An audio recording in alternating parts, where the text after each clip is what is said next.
welcome back to the Iowa Girls State Softball Tournament Class 1A. Quarterfinal on tap here, our nightcap here at Harlan and Hazel Rogers Sports Complex. It's the 3 seed, the Wapsie Valley Warriors at 29-4, taking on the 24-10 St. Edmond Gales. Blake Walker, Andy Pollock with you here on a hot day here in Fort Dodge. 83 is the current temperature, but we're sitting in the sun, so it feels like about 100. And we currently are sitting at 73% humidity.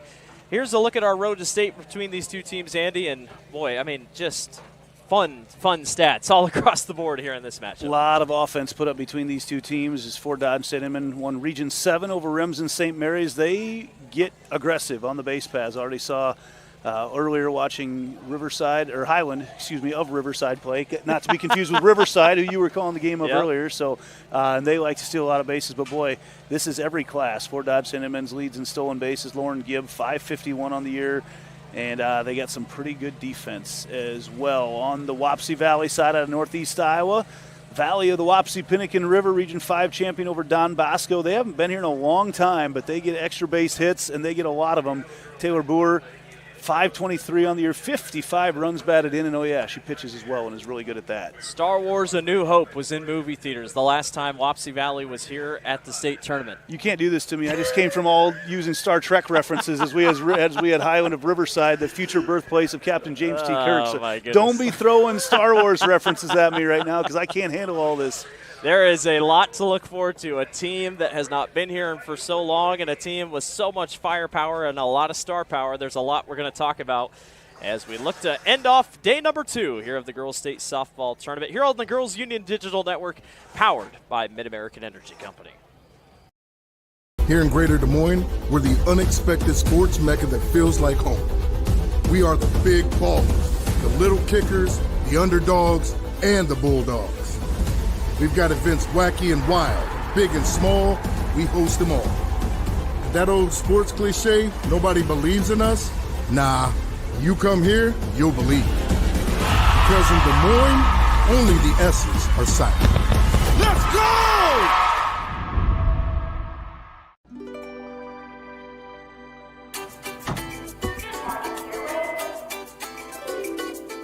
Good morning, oranges. Top of the muffin to ya. Potato salad. We still on for lunch? Great. Sliced bread. You're the best thing I've seen since, well, you know. Oh, hello. Don't think I forgot about you. Friendly at Fairway. It's more than just a name. Freedom Tire is proud to support the Iowa Girl through their sponsorship of the Iowa Girls High School Athletic Union. With 6 locations around the metro, you're never far from getting you back or keeping you on the road. Our certified staff and state-of-the-art technology means you can take comfort knowing you've got the best work at the best prices. Give us a try at Freedom Tire, a proud supporter of the IGHSAU.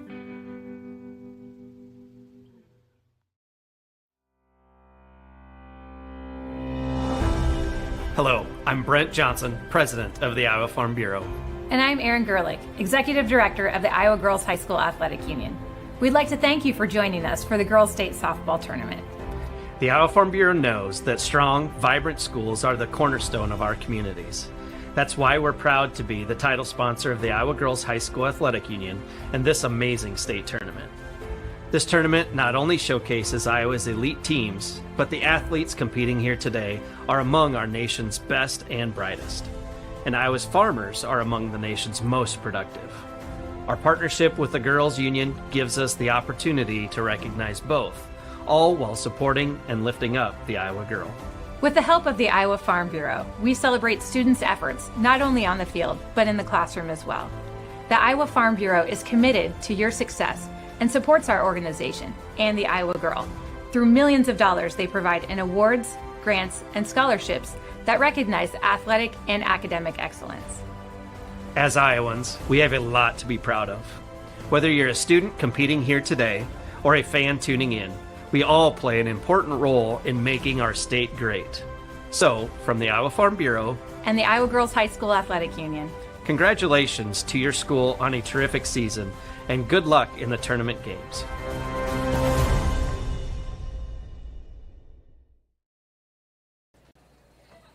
Back here at Iowa Central Field here at the Girls State Softball Tournament, Class 1A. Quarterfinal action. We've already punched 2 tickets onto the semifinals with Wayne and a really good run by Riverside. Get a look at the guys working on the field in the center here, just getting everything back together. Mostly Fort Dodge residents putting things together. Yep. Keep those lines straight, right? Look at those. Keep the lines measured out to the best of their abilities here. It's been a long day. Actually, not as long as yesterday. Kept everything pretty much on schedule today. PCM and West Liberty went till about 9:30. What a finish to that game last night. Goodness. Unofficial inside the park home run, if you call it, to win the game for PCM. Really good run there for the Mustangs out of the Heart of Iowa Conference. And 2 teams that hadn't lost in conference play and were able to pick up the wins. Winner of this game plays the winner of Clarksville and Newman Catholic, a battle between 2 teams that don't really lose a lot. This one traditionally, traditionally in general, St. Edmond comes in 24-10 on the season. Those 10 losses, they play a lot of upper class opponents. Wapsie Valley's thrown a couple in there as well. 29-4 record for them. We talked about the heat, the wind, also just a little bit. 14-mile-an-hour wind gust out of the south-southeast. We missed the storms that moved up through Des Moines. There was a tornado warning in Collins-Maxwell in that area this afternoon. Didn't turn really. Did you get caught in a little of that? I did, coming from Grimes. I got poured on it. It was a lot of really close ground lightning and whatnot. I thought for sure we'd be in trouble coming up, but luckily we were able to pull it out. But I tell you what, another thing, Andy, the crowds. First of all, the green stands out more than anything. How about that sharp, the John Deere green? You're home here for Fort Dodge, St. Edmond, and then Wapsie Valley, obviously, with the black and gold. And I bet there's not many people left in the Wapsie Valley area for the first time here since 1977. There's a lot. We'll talk about that here as the game progresses on. Coach Sherburne with St. Edmond, and a heck of a year that they've been able to put together. And then not for just Wapsie this year, Valley, the run that they've been on lately. It has been an unbelievable run the last couple of years with Myers and whatnot. We'll talk about her more as the night goes on, but our umpires in all pink. Also, I assume it's going to stick here because the sun has been able to stick around. We will be having a break, a 3-minute break after each inning, full inning, past the 3rd inning. So just to kind of help out our officials and keep everyone hydrated and whatnot. Yeah, because we've still got 91 degrees on our in-the-sun thermometer, and we're the ones in the shade. The girls out there are not, although by the end of the night they'll be fully covering the shade. We're still in the sun just a little bit. That's setting off here to our west, but, yeah, it has been a hot, humid day. And that's the thing. I mean, tomorrow's technically going to get hotter, but I think the temperature might have hit 90s, but when the dew point and the humidity's up in the 80s, and I was bringing up corn sweat to Paul, and he was like, well, I'm the agricultural guy. Why are you bringing up corn sweat? I've had a lot of corn conversations with Mr. Yeager over the course of this season. The corn sweat today. Look it up if you haven't. It is real, and it's happening in the state of Iowa. That's why it's so humid. But, yeah, it's been a heck of a couple days here. But, boy, this field, Andy, we expect a lot of scoring. Southeast Polk and Cedar Falls happened on this field, a crazy 12-11 game. We just had a 14-6 game. West Lyon and Cascade was a wild game with scores in the 10s. So Centennial. Is this what the North Polk game was that on this? That was on this field as well. They went to extra innings. That big comeback there, right? That was North Polk. Extra innings. Centennial's bats were on fire against Valley on this field. So I tell you what, there's just something about this field. Let's send it upstairs here for our starting lineups.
Leading off, the junior, the third baseman, number 17, Faith.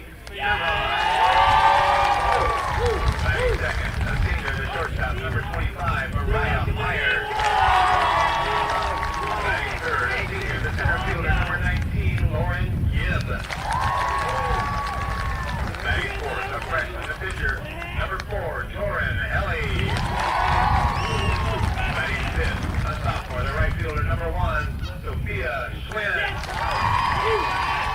Batting sixth, a senior, first baseman, number 8, Ainsley Oswald. Batting seventh, a sophomore, the left fielder, number 3, Myra Lemon. Batting eighth, an eighth grader playing second base, number 23, Rihanna Myers. And batting ninth, a senior, she's a catcher, number 9, Hadley Oswald. Head coach for Fort Dodge St. Edmond is Bill Sherrod. Now let's meet the non-starters and assistant coaches for Wapsie Valley. Number 0, Emery Marks. Number 4, Jalen May. Number 5, Tessa Branchen. Number 11, Bailey Murphy. Number 13, Emery Shannon. Number 14, Callie Boyd. Number 17, Ella Shared. Number 20, Claire Murphy. Number 23, Kylie Walensky. Number 24, Kalia Walensky. Number 26, Ashlyn Strotman. Number 29, Layla Armstrong. The assistant coaches are Casey Biesecker, Nick Curley, and Tiffany Drawley.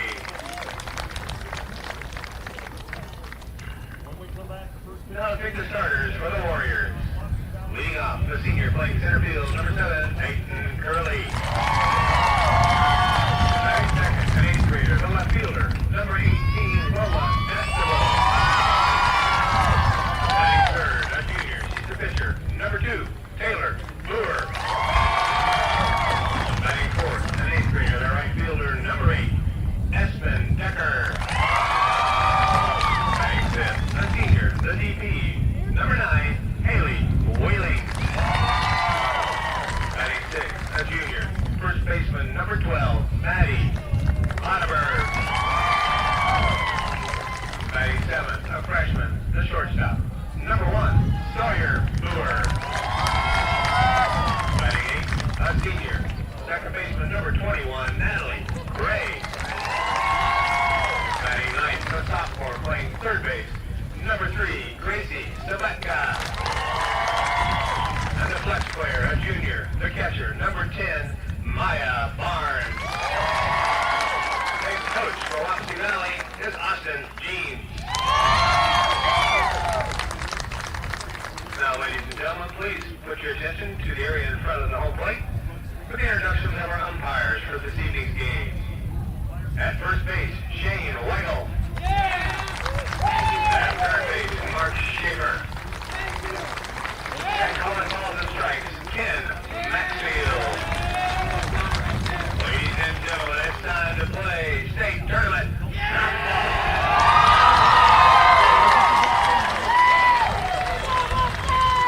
We are all set to go here for our Class 1A quarterfinal. Wapsie Valley taking on St. Edmond, the Gales, and the Warriors. St. Edmond, home away from home, and it's home. It's here in Fort Dodge. They play just across the way. A little bit longer of a drive for Wapsie Valley, but what a game between these two teams, Andy. And boy, it's just going to be a fun matchup, and one of the more even 3-6 matchups I think we're going to see. You talk about Fort Dodge St. Edmond being the this home away from home, well, the home and the home and the home, but they're the visitor on the scoreboard tonight as they have to come to bat first as a 6th seed overall. But you mentioned their record can be a little bit deceiving because they played some larger schools throughout the course of the year and done very well. They had a 4-2 loss to North Polk. They've had a close, they had a loss to Southeast Polk. They lost to Waukee Northwest. So Esterville, Lincoln Central, several tournament teams that they played throughout the course of the year, because this has been about the climb and about getting to this point in the year and finally taking one home. Third time's a charm. That's what it says on the back of their shirts right now for Fort Dodge St. Edmunds. Absolutely. It's going to be a fun one. Taylor Brewer is going to be in the circle to start tonight. The junior making her 19th start of 2025, 18-2 record, 105 innings pitched, a 1.66 ERA, 125 strikeouts. Her and her sister Sawyer make up the pitching for the most part. And then Kalia Belinsky, an 8th grader, as backup if needed. Wapsie Valley's going to be in the white tops and black pants with the gold belts. And St. Edmond, you said it, in the John Deere green and yellow. On a hot summer night. On a hot summer night. It's almost meant to be here at Iowa Central Field here in Fort Dodge. Our final 1A quarterfinal, our final quarterfinal of the day, of the week here, before we jump into semifinal action tomorrow. Anytime there's a Fort Dodge team playing at this state tournament, the crowd shows up. I don't think we need to worry about hearing from any St. Edmond fans tonight during our stream, because they're all here watching the game in person. A lot of green out there. Faye Sherbraun will be the first one up for St. Edmond. That one's high and up. And we are underway with the ball to start our Class 1A quarterfinal. The winner will take on the winner of Clarksville and Newman Catholic, currently happening over on the Channel Seeds field. This one's going to be popped up and fouled back into the net by Sherbraun. The junior .434 hitter coming into tonight. 6 home runs this season. That's second most on the team. Like the pitch location so far to even up the count, to go in on the hands. That one upstairs. It'll be 2 balls and 1 strike. Headed to Kaiser University down in Florida. The last team to ever defeat Grandview football in the postseason, as they did it just a couple years ago. As that one fouls back. I was there. It was about 2 degrees. That was, where was that game played at? I was at Grandview. At Grandview, yeah. Okay. And it was 2 degrees. And that Grandview press box isn't blocking much wind it's out. It's not great. And I was the one in the crowd, so it was just one as a spectator. But happy to see that for Faith. High energy. That's how her dad describes her. 2-2 pitch is upstairs, and the count will run full for Boer on her first batter of the night. Good recognition on the fastballs here from Sherbrun. Or on the rise balls, excuse me, leaving them alone, leaving them upstairs, avoiding the pop-outs early on. We'll see her at third base tonight. 3-2 pitch is sent to center field, and this one's going to be caught by Curley out there, who will also lead us off. So a leadoff hitter to a leadoff hitter gets us down for out number 1. Curley had to retreat a little bit and make that play. Well-struck ball, but one of those that looks great in the cages, but there's a center fielder right there waiting for it. Now we talk about one of the premier players in the state of Iowa. In fact, the 2024 Gatorade Player of the Year in Mariah Myers. Unbelievable what we see out of Myers, and Boer might not even try to go near. Myers has been walked 53 times this year. That leads the team, that leads the state. Half of those, more than half, got to be intentional walks. She's got the Tiger Hawk on her helmet. She's headed to the University of Iowa to play for the Hawkeyes this fall. She hit 2 home runs in 1 inning back on June 28th. 11 home runs on 44 hits. Boer challenges her here at 2-1.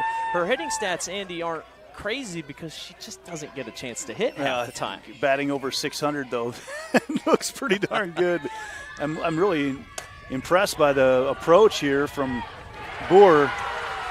Sends that one to opposite right field, and Myers is on with a stand-up double.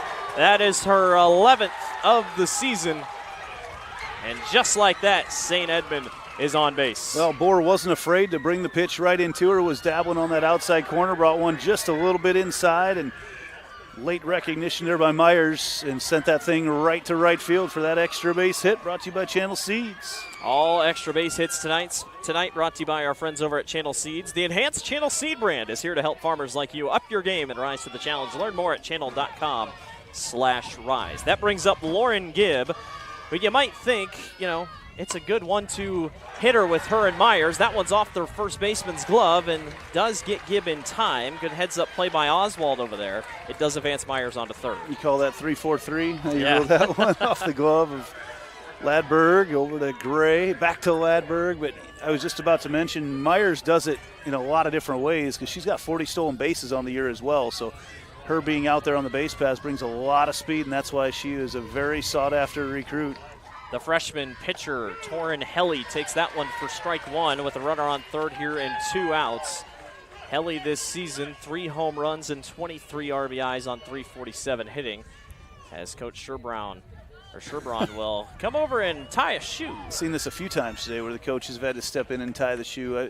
Watch how close Helly gets to the home plate when she steps up. She a crowder? She is crowding the plate. I don't know how well you'll be able to see that. You should be able to see it pretty well from center field, but that front elbow is hanging right over top of home plate. That left foot is about half an inch, not even half an inch. She's right there.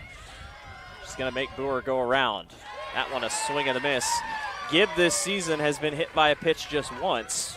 Crazy considering how close she is. Yeah, you watch when she takes her stride. I mean, it takes her right into that area, right over home plate.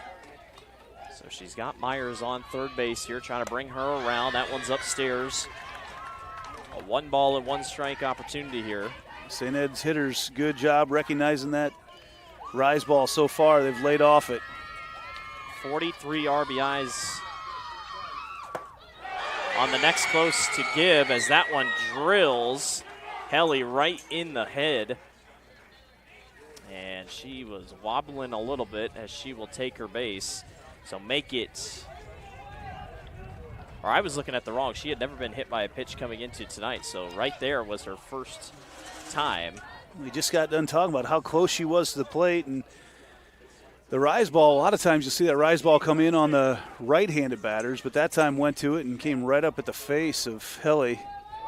And she's going to get a quick courtesy run over there at first base. Probably a good idea. Get her in the dugout, get her checked out. We had a scary situation of a foul ball off a catcher's helmet straight off the face mask earlier today as well. So you don't mess around anymore with anything to deal with the head in high school sports. Ella Vondi, the 8th grader, will come out and run. That's a substitution brought to you by IMT Insurance. Learn how you can be worry-free with IMT at IMTINS.com. All substitutions today brought to you by our friends over at IMT. And that brings up Lauren Gibb, who we talk about Myers as a great hitter. Gibb is also a great hitter who doesn't usually get walked. She's only walked twice this year. 43 RBIs, 2 homers, but a .551 batting average. There goes Vondi off to second base, and an easy stolen base for St. Edmond, who came in leading the entire state in stolen bases with 203. Well, we know they're going to try to create that havoc on the base paths. There's the 1-0 pitch. That one just catching the zone. It'll be 1-1 here. Boy, Myers, I mean, she didn't go back to third immediately. Oh, she's going to watch. Yeah, she's going to be aggressive over there. Just watching Schlinn's up to the plate right now, and just look how tight she keeps everything. Again, gets around on it. That one's chopped short. Throw over to first. Great grab over there by Oswald, and a better grab by Sherbraun. And that will finish things out, or excuse me, Lodberg and Sabetko were over there. So really nice play there for the infield for Wapsie Valley. And a couple left on. Nobody scores. We'll see you in the bottom of the first. At MidAmerican Energy, we're one company serving 1.6 million people who all need energy that's available 24/7. That's why we work 24/7. That's why we make investments in our systems that make us more resilient to extreme weather. That's why we generate power from all available resources to cover the variables in supply and demand. And that's why when the power is knocked out, we work around the clock to restore power to you. MidAmerican Energy, obsessively, relentlessly at your service. Welcome back to the Iowa Girls State Softball Tournament. St. Edmond and Wapsie Valley going at it here. St. Edmond now going to be the one pitching here as we get to the bottom of the first inning. In the circle tonight for the Gales, Torin Helly, the freshman, 15-5 record on the year, making her 21st start. Came in to the state tournament here, 100 strikeouts even, 2.15 ERA. See what she can do here in the circle this evening. St. Edmond only giving up 3.5 runs per contest. Wapsie Valley just under 3, and they're two very high-scoring offenses. Wapsie 9 runs per contest. St. Edmond 8.5. Now they're each going to see a little bit different caliber of pitching tonight than they've probably seen through most of those games that they get to their 9 runs per game. Kelly, been here before. Peyton Curley made a great grab out in center field. Will be the first one up to bat here. She's going to figure out a way to get on base by any means possible. She is a slap hitter with state track speed, a state track athlete. See what she does here first. St. Edmond has done their research as the third baseman Sherbrand's coming in. She is tight in there. Yeah, she's very close. She's ready to move if need be.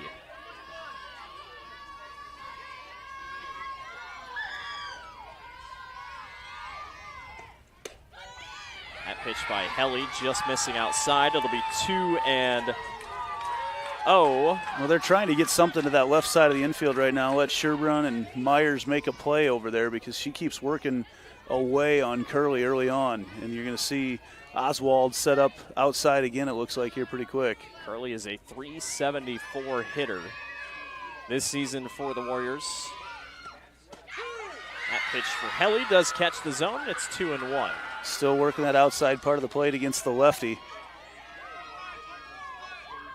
Man, there's a lot of green around this field right now. As you look out, it's everywhere. Well, then I think it's hard to tell. I cannot see the crowd to my left, but I think Wapsie Valley brought out blue shirts as their they're out shirts. in center. Yep, they're out in center field. This one's chopped short, and the bunt will go foul, so that eliminates that possibility, you'd think. You think, but we've seen stranger things happen, especially with Peyton tournament. Curley here. The speed she brings as a slap hitter, so we'll see what she does here, but it'll be a 2-2 count here. Look at this infield. They are playing so far in that the middle of the field is wide open.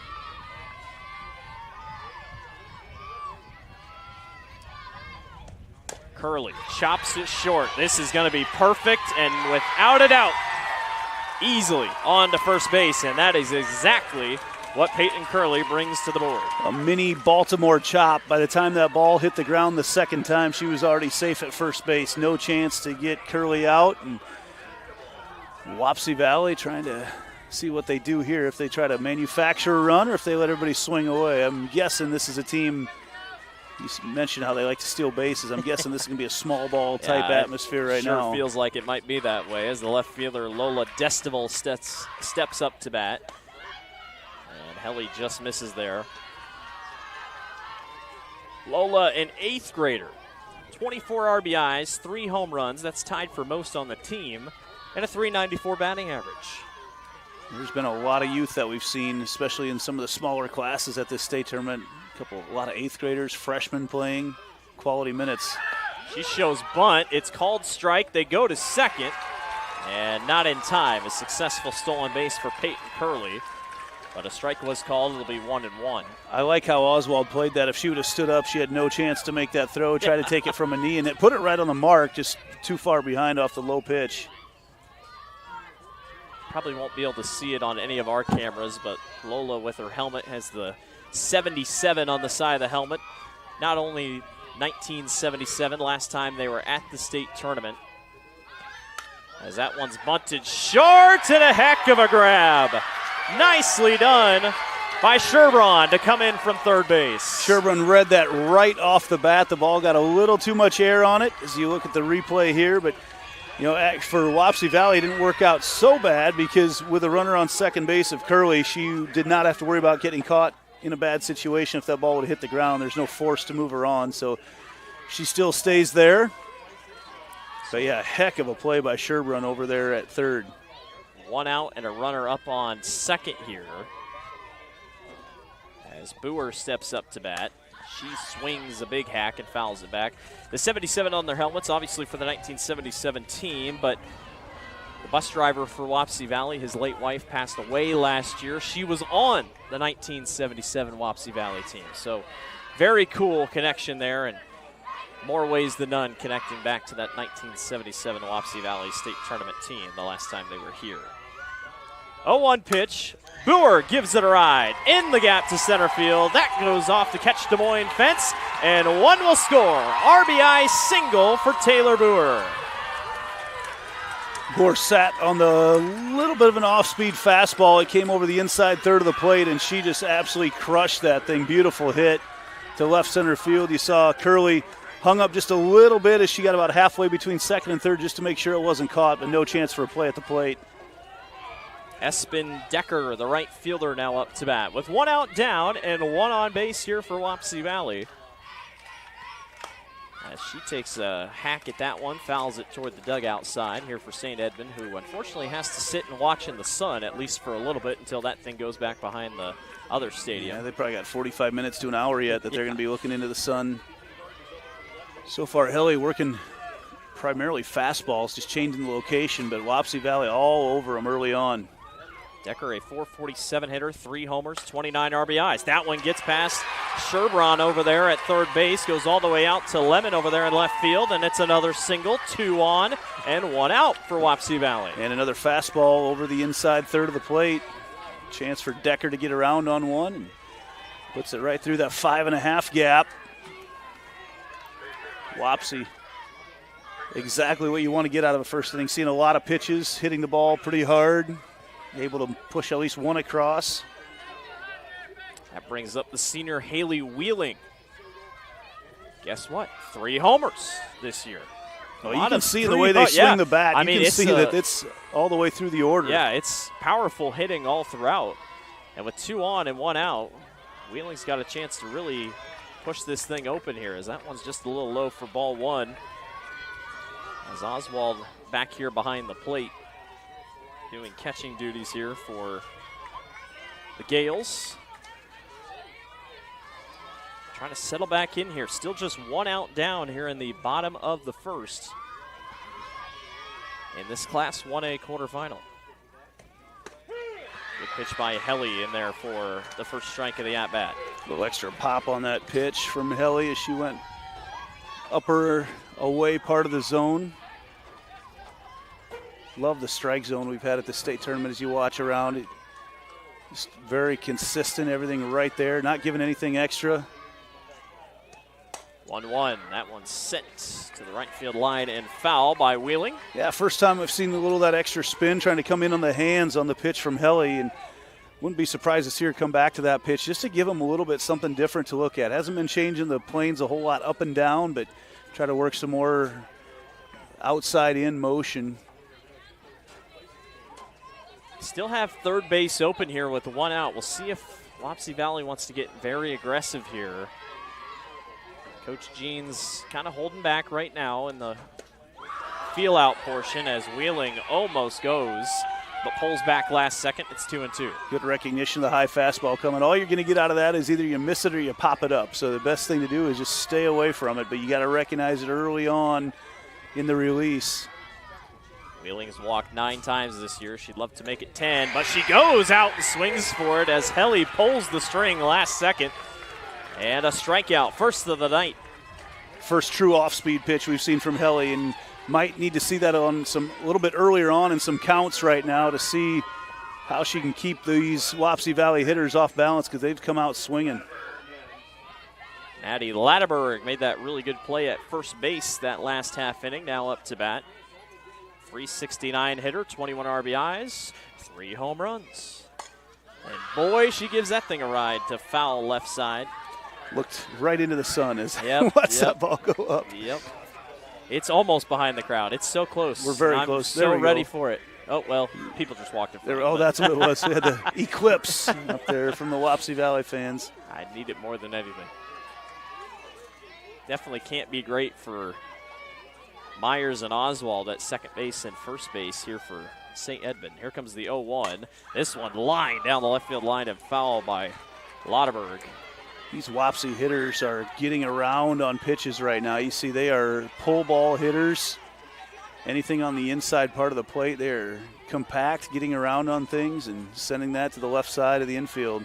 Right now, though, I think you want to, situationally wise, you'd love to get something more to the right side to move these runners on.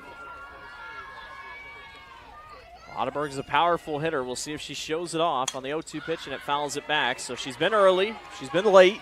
Well, she went with that pitch, too. That pitch was outside and tailing outside a little bit more. So stepped with a pitch. Not exactly one you want to hit, but fouled it off nonetheless. Probably not going to see anything good to hit from Helly on this 0-2 count. She's going to try to keep this away with a lot of balls to play with. 0-2. And she got her again with the changeup. Really nice ball by Torin Helly, who puts back-to-back strikeouts on the board after Wapsie Valley puts 2 on base but can't do anything with it. We'll be back. You're watching Iowa Girls State Softball. Different people have different needs, so Delta Dental of Iowa has affordable dental and vision coverage that meets you where you are. Small business on a budget? We have options with no employer costs. Traditional Medicare plans don't cover dental, but we do. And if you can't get benefits at work, you can buy direct from us. Plus, we give back to local communities, so you help make an impact. Choose Delta Dental for your smile, for your health, for your community. Back here at the Iowa Girls State Softball Tournament, top of the second inning, getting rolling here. Blake Walker, Andy Pollock with you here. Wapsie Valley leads St. Edmond 1-0 is your score. The Gales will be back up to bat here. Able to put 1 hit on the board thanks to Mariah Myers out to right field, but other than that, got shut out on a couple ground outs and a pop out. Sophia Schlins will be the first one up to bat here, the right fielder. And we'll see what she can do here. So yeah, we're off one. I think it's Oswald. Is it Oswald? Ainsley Oswald coming up. Yeah, it was Ainsley off one on the end of the last one, too. So it'll be Ainsley Oswald here up to bat. So I don't know what I missed on Sophia Schlins. Ground out to third. She grounded out to Sabetka. I missed the final batters of innings a lot. Yeah, so maybe between the two of us, we'll get those. Maybe. I'm glad you got it. So Ainsley Oswald will step up to bat.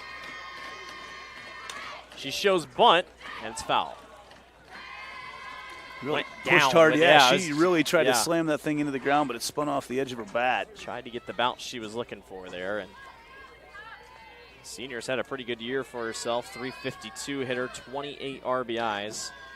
She's only struck out 5 times and 91 at-bats. A good story for her being able to take that spot back at first base and finish out her career there. Pretty natural spot for her to be playing. Even pitch, low, she went after it.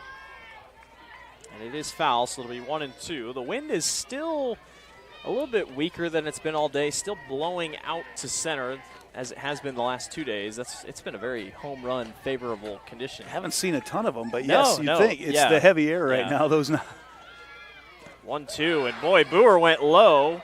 It's off the tip, and it will be a out up against Oswald. So first out down, and boy, Boer, I mean, those are pretty good pitches for being that low. They really had to go after him. Well, just coming right at the knees and then dropped off the table right at the very end. It's a really tough pitch to lay off because it looks great where it's coming. Yeah, it does. Myra Lemon up to bat. Sophomore takes that one for a strike.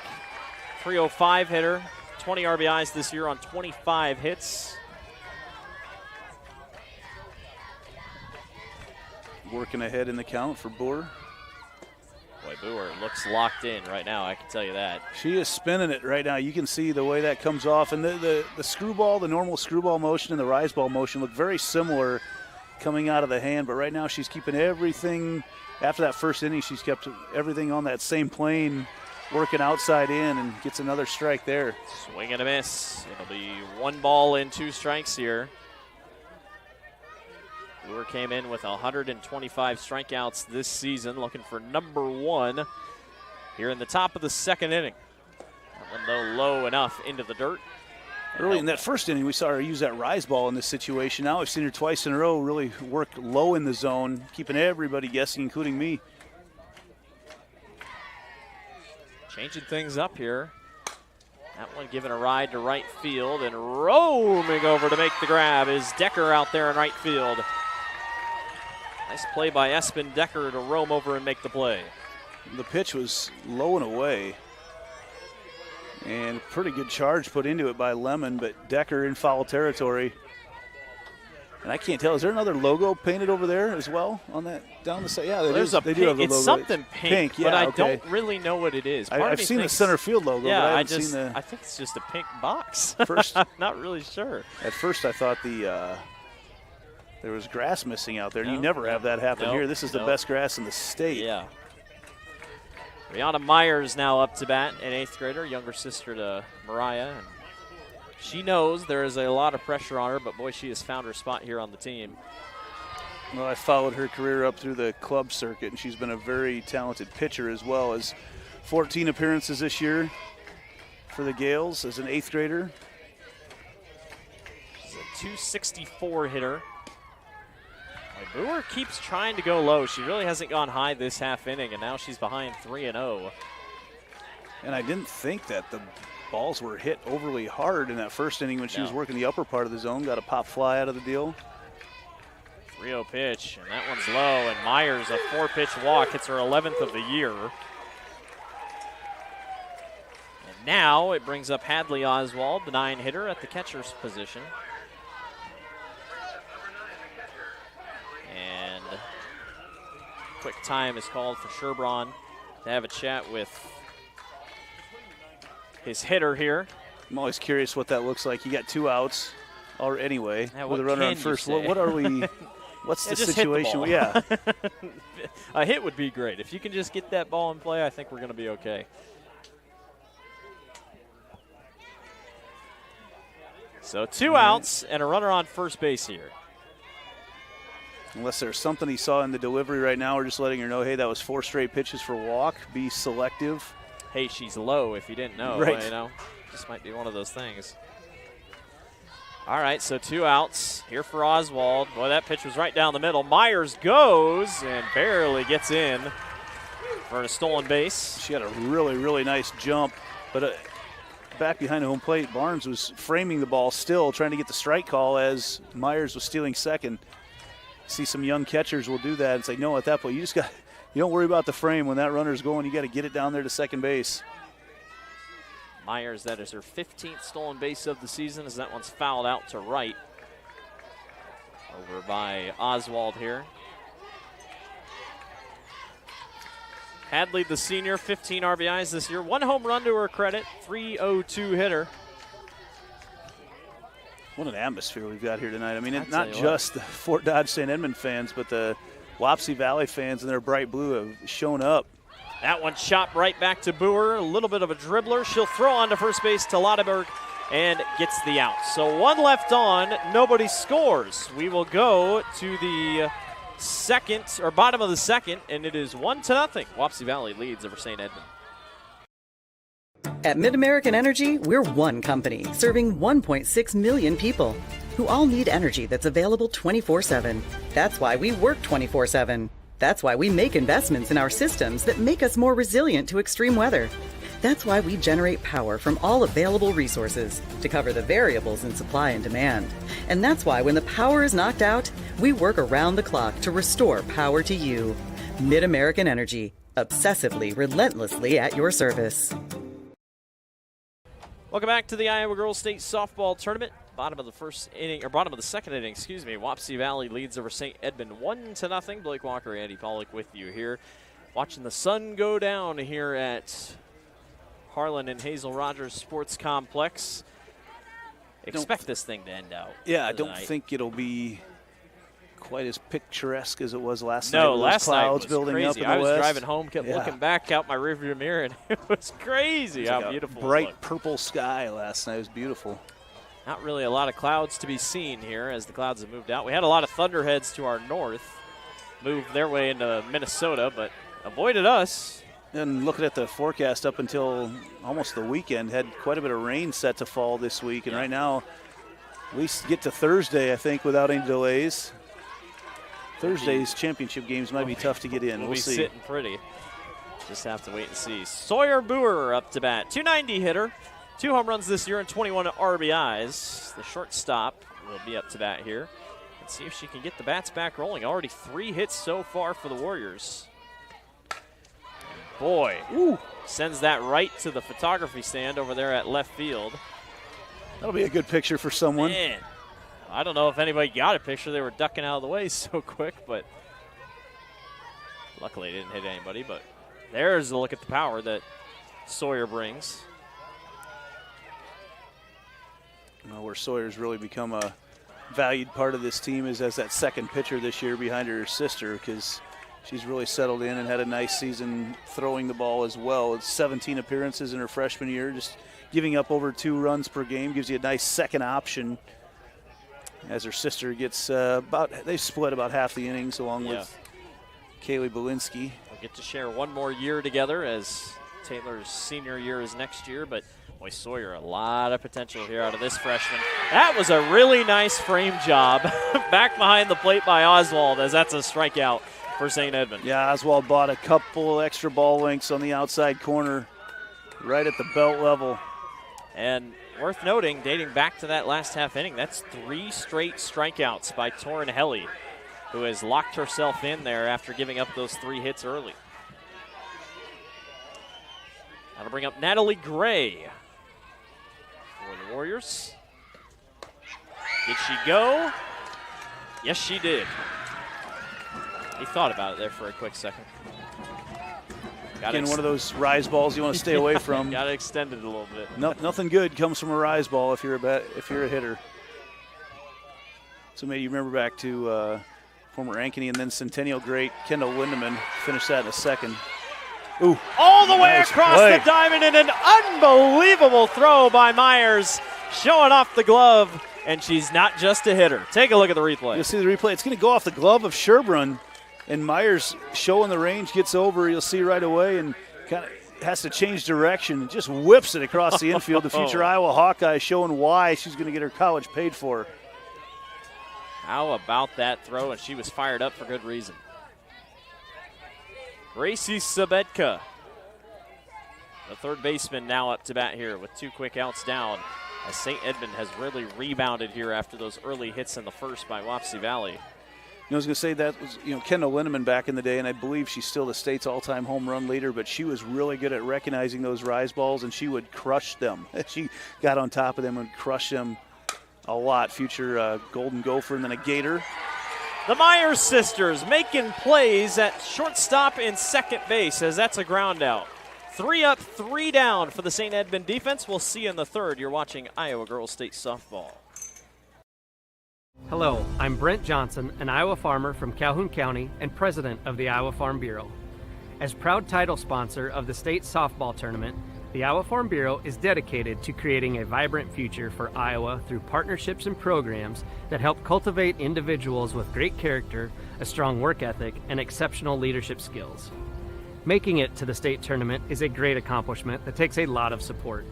That's why we provide millions of dollars in awards, grants, and scholarships that recognize athletic and academic excellence.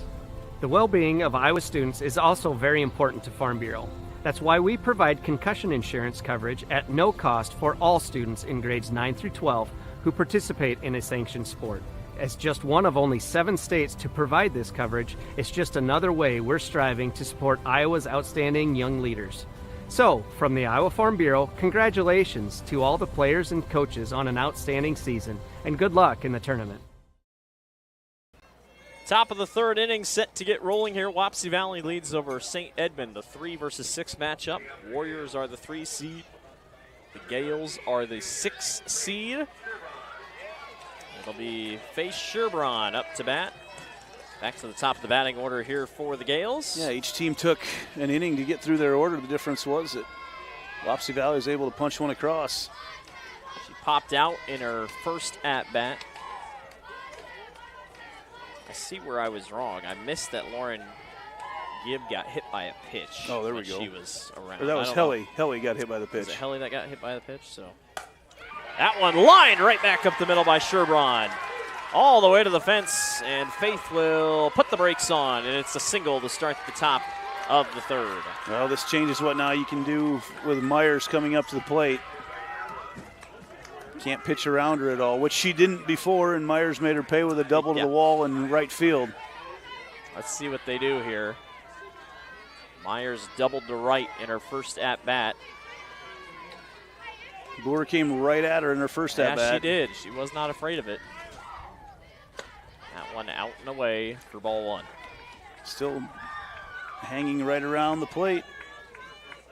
A lot of people didn't know if Myers was going to stay with the University of Iowa. A lot of changes in the coaching and the staff up and down. They unfortunately lost Jenna Young, the former Winterset standout, to Alabama.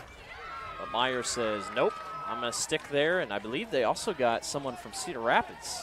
Well, Adams left as well. She's going to Arizona, yep. Fort Dodge. But I believe they just picked up a couple more recruits out of the Cedar Rapids, Iowa City area. So University of Iowa trying to build back together the softball program. 2-0 pitch. That one's in there for a strike. Runner goes off the bag and back. I couldn't see. The ball went wide. I didn't know the ball went back behind second base, so safely on to second is Sherbron. That ball was everywhere. Everybody was in the way. I just did not know what was happening. Now with first base open, they're going to give it to Myers, which I agree with that. Anytime you've got a base open, then you're gonna put her there. Make somebody else beat you. So for the 54th time this year, Mariah Myers heads on to first base on an intentional walk. And now Lauren Gibb up to bat. She grounded out her first at bat. I think if you can get a line out double play type ball from Gibb, you're in good shape. 551 hitter. That one's low. Coach Bill Sherbron in his notes for us said that when Mariah gets walked, it just motivates Lauren even more. We've seen a few hitters like that they follow up there. They protect that really the one that gets more of the accolades. There it is right there. Right back up the middle. This should score one. Hopping on top of it is Curley. Myers is safe at third. Ball goes away, and two will score. St. Edmond has the lead. Didn't quite need to make that extra throw over to third base. Myers was going to be there safe anyway, and when it went to the fence, she made him pay. But how about that hitting? You talked about Gibb. Takes it personally and sends it right back up the middle, gets 2 RBIs out of the deal, and gives St. Ed's their first lead of the day. Slight mistake in the infield, and just like that, 2-1. St. Edmond leads, and time is called as Lauren Gibbs going to get her sliding glove out. Gotta grab the oven mitt. Torin Helly will now step up to bat. She was hit by the pitch in her last at-bat. Locates the ball well at the plate, and they could use it here. They got more storms running up through Des Moines. Should miss us. Good thing I'm not driving home. There's a hard swing and a miss for strike one for Helly. Well, she's got to feel good getting back on the hitting side, considering how well she's pitched here in the circle. Yeah, after that first inning, she's really settled in nicely. She shows bunt, pulls back, gets a ball. They go to third and nowhere near in time.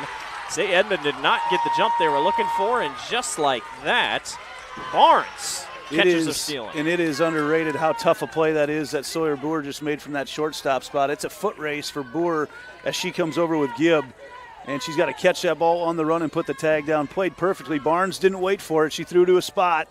Let Sawyer catch it, kind of like a out route in football. You're throwing blind.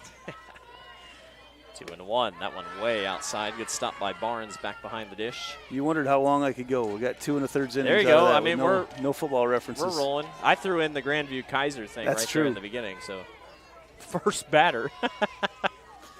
I can say that about my alum Grandview. 3-1. Sent to left. Roaming over and making the grab is Destival. She was not afraid of the fence that was coming up very quickly. Normally you'd say find the fence. I don't think she found the fence. I think she would have run right through it if she needed to. That ball was going into her glove no matter what. Yeah, she was fearless as she went over to make that catch. Boy, I think she heard you have room, but maybe not by much. Someone's yelling. Someone's yelling that over there. How about that? That's a momentum builder for Wapsie after a couple early runs in this inning from the Gales. So Sophia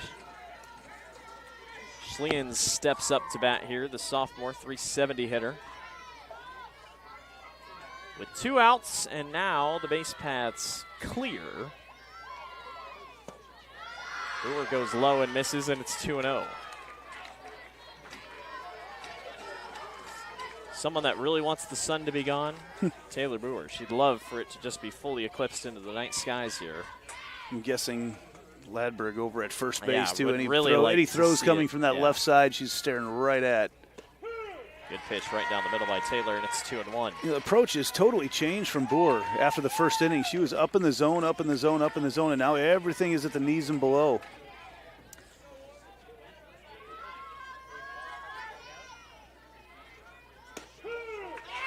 Schliens pulls back on a bunt attempt, and it's 2-2.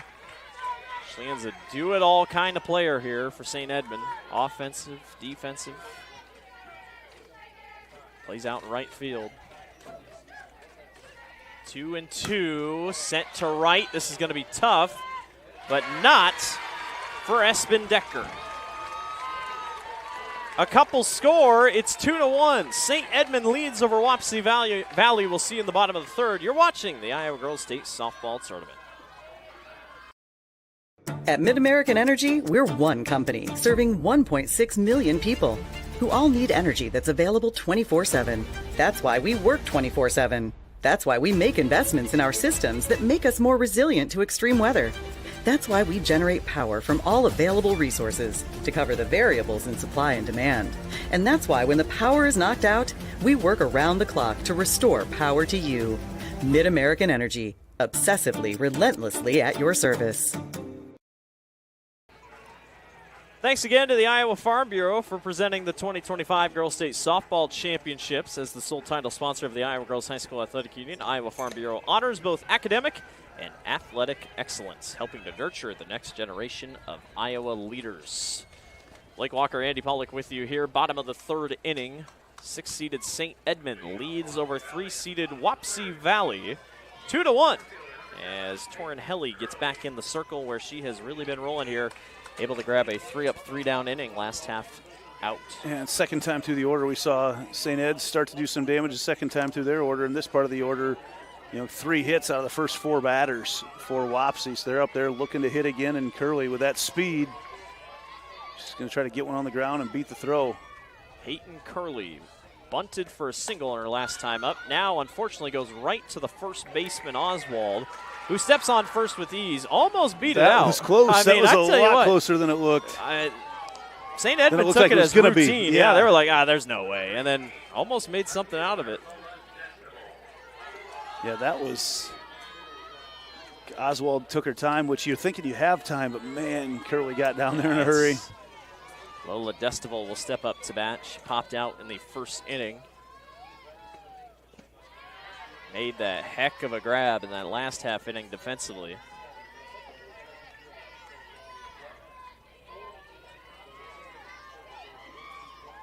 One ball and no strikes here with 1 out and nobody on. Here for Wapsie Valley in the bottom of the third inning, trying to get things rolling. That one lined down the right field line and foul. Again, some fat balls being hit by Wapsie. A lot of bat-on-ball contact here. Of course, when the heat starts to die down, the Nats pick up. That's kind of how it is back here behind home plate. Well, we've at least seen about 7 degrees drop here in our press area, so that's helped out quite a bit. Yep. 85 degrees here in the shade, at least, according to our Paul Yeager thermometer. It's 2-1. Got to add the corn sweat factor, being on the north side of Fort Dodge. There's plenty of that around here. Everywhere you look right now, it was cornfields. The phrase of the day is corn sweat. Look it up. It's real. 2-1 pitch. Good frame. Back behind the plate by Oswald, and it's 2-2. Here up against Wapsie Valley and Lola Destival. Yeah, just working in on the hands right now, trying to get one of those hits to the left side of the infield.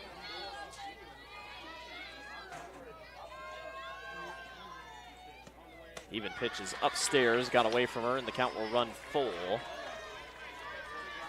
Again, I don't think you're looking at a true rise ball there. I think that's just a fastball up in the zone. That's a little easier to read that initially.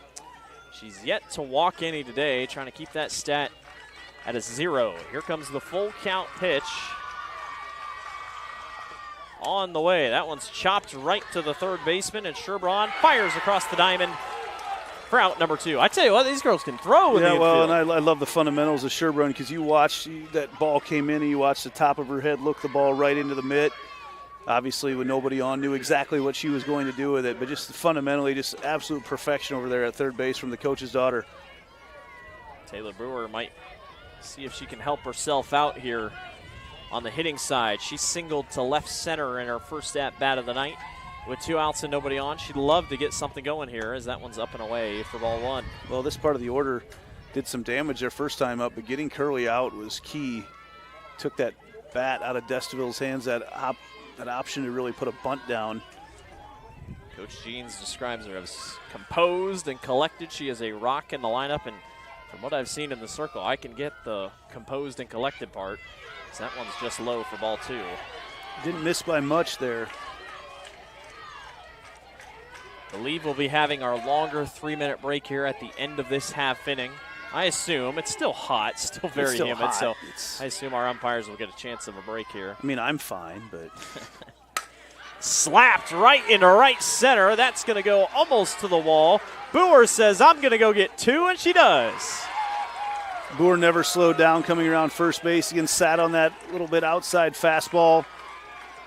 And, really good job by Gibb out in center field to get away and take away the angle and keep that from being maybe even more extra bases as she got around in front of it. But just a lot of speed shown off by Boer and get to the second base.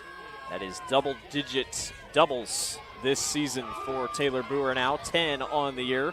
And Espen Decker steps up to bat. She singled to left in her first at-bat, and she lines it right to Oswald over at right. Nice job by Ainsley. It leaves 1 on the board, and nobody scores. We'll take a little bit of a longer break here as we go to the top of the 4th. 2-1, St. Edmond leads over Wapsie Valley. Excelling in athletics takes teamwork, dedication, and a commitment to excellence. These are the same qualities that help our pig farmers and our communities thrive. The Iowa Pork Producers Association is proud to support statewide high school athletics and the student athletes who make us all proud. Visit iowapork.org/wecare to meet the people behind the pork and hear about our winning approach to caring for our pigs, the environment, and our communities.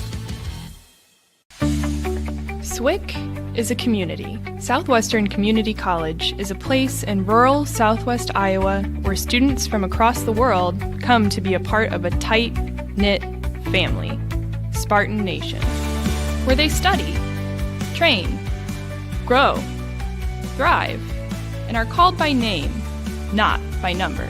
At SWIC, we are one.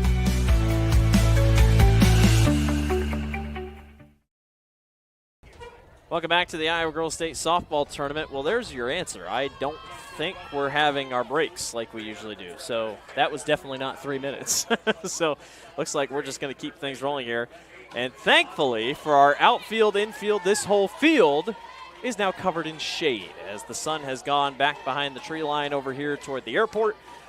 And now everybody gets that fair advantage. That is a really good bunt laid down. The throw to first goes away. This is Ainsley Oswald, who then goes back to first base as it was recovered well, and she barely got back in time. Well, it needed to be a tag, though. You saw the stretch over there. Unless she missed the base, and maybe she did. I guess I don't know, but she rounded hard. They need to tag her when she comes back in. Had a chance to make the play. Great job by Boer. She didn't realize Decker really recovered well, and that's the reason why she got back to first, is Decker came in from right field and almost had the play. She would not have made it to second base. Ruled that an error, correct? Lemon now puts the bunt on. Boer tosses over to first, and Ladberg hangs on for it, so there's 1 out, but it does move the line along on the sacrifice bunt by Myra Lemon. Oh, and now you see the Gales stringing together a little small ball, just trying to, using this bottom part of the order to get back to the top and see if you can have a couple base runners on when Sherburne and Myers come back up to the plate. Brianna Myers walked on 4 pitches in her last at-bat. That one's outside, so the 5th straight ball she's seen now with a runner on second base.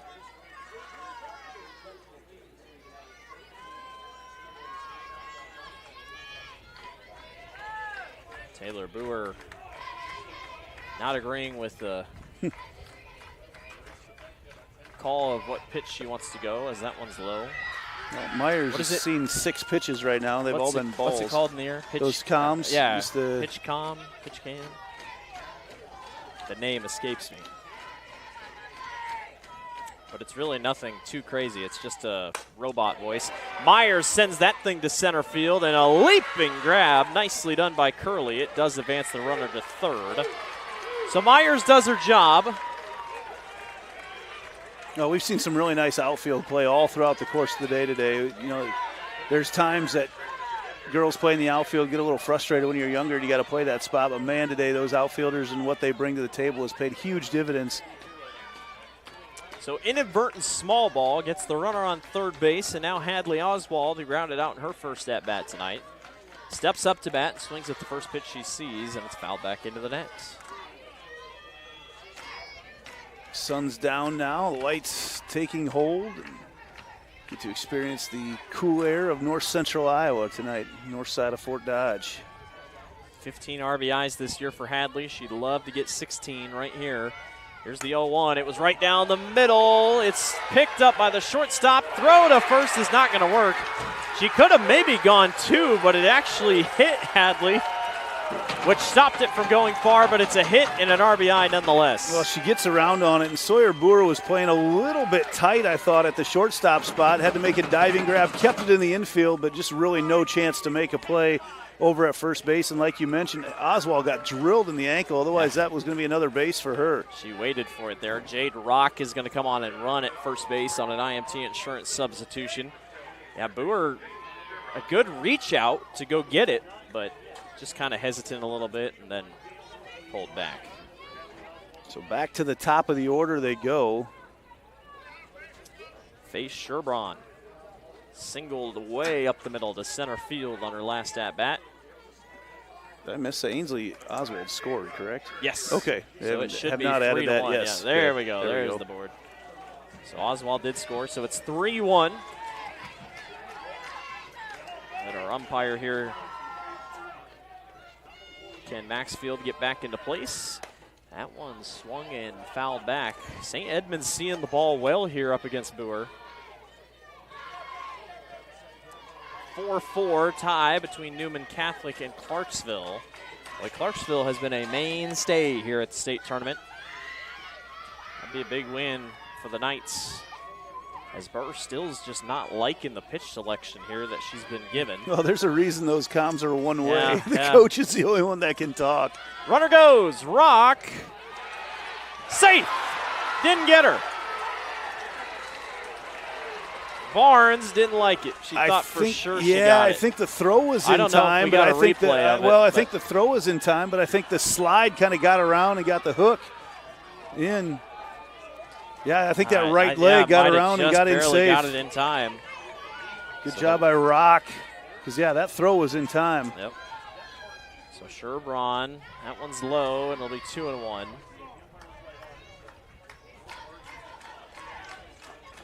One of two tonight is Faith. It's been busy at third base.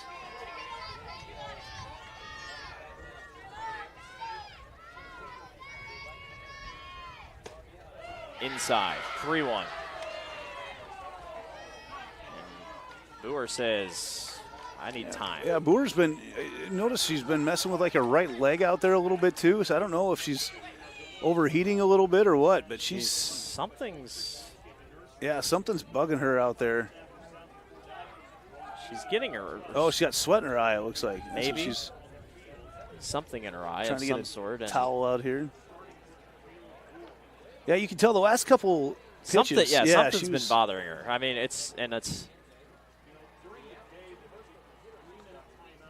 trainer's going to come out and give her a towel, and And I'm not sure people understand the physical fitness that it takes to pitch over and over and over again. It may look effortless for these girls, but they make it look effortless. There is a lot of cardio involved, and on a hot day like today, and you've been out in it probably a good chunk of the afternoon. Well, and even on in between batters, she was taking that mask off as quick as she could just to breathe a little bit. So I think, the sweat might have been it. You get that humid air tonight, and as that breeze goes away a little bit too, they're going to have a little visit out there from Coach Jeans. Doesn't seem buy to her be a little more time. Yeah, it doesn't seem to be anything too serious. Just, it's something eye-related. Couple deep breaths, She's trying her face out. Yeah, it's for sure sweaty. Even with the sun going down, humidity's still got to be up in the 70s for sure. So it's 3 balls and 1 strike here. Boer will get back rolling here. And a runner on second with 2 outs.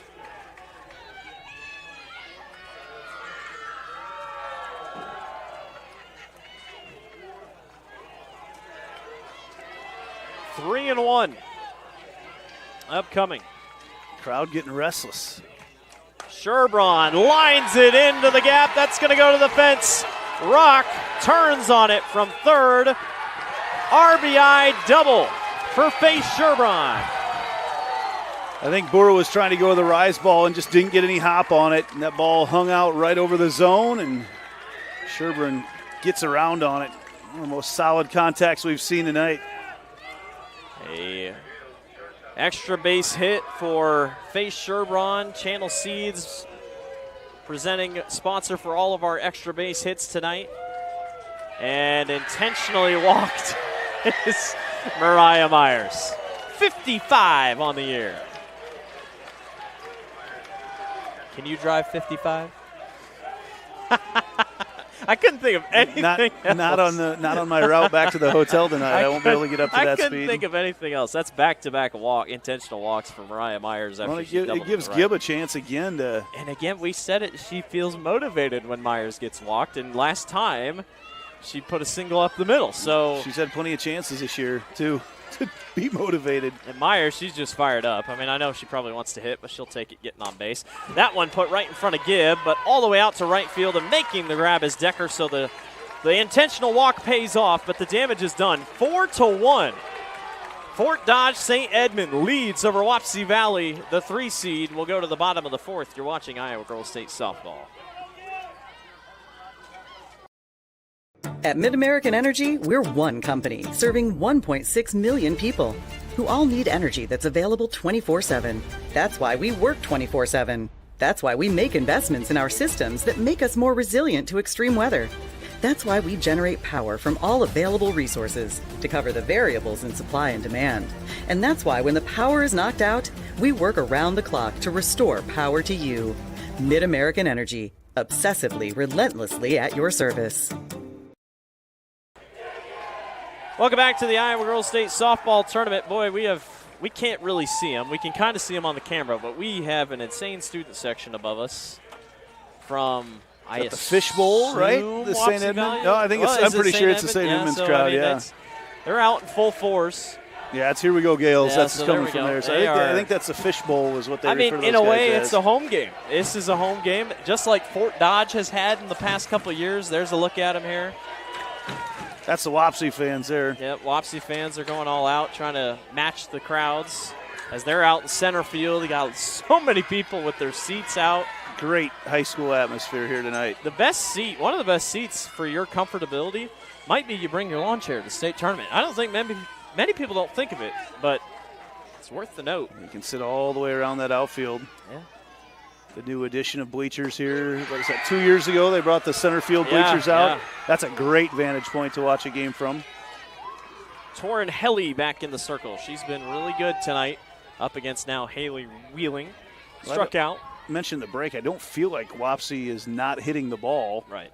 They just have not been able to string very many together here recently. They got 4 hits. That one's chopped short and foul for Wheeling. 5 hits to 4. 2 errors, though, by the Warriors.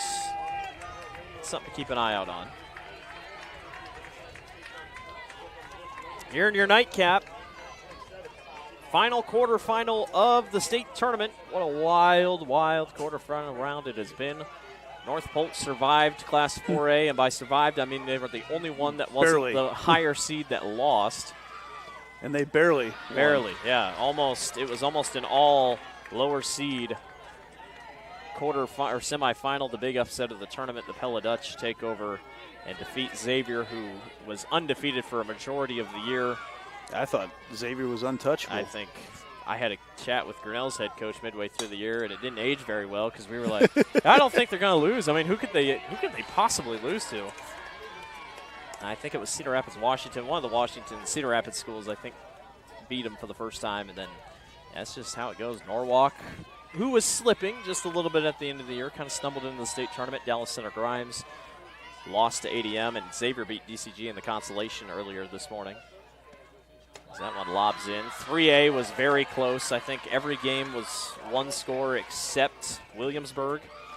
So that was this morning, right? They carried over. 3A finished up last night. I did not see those games this morning.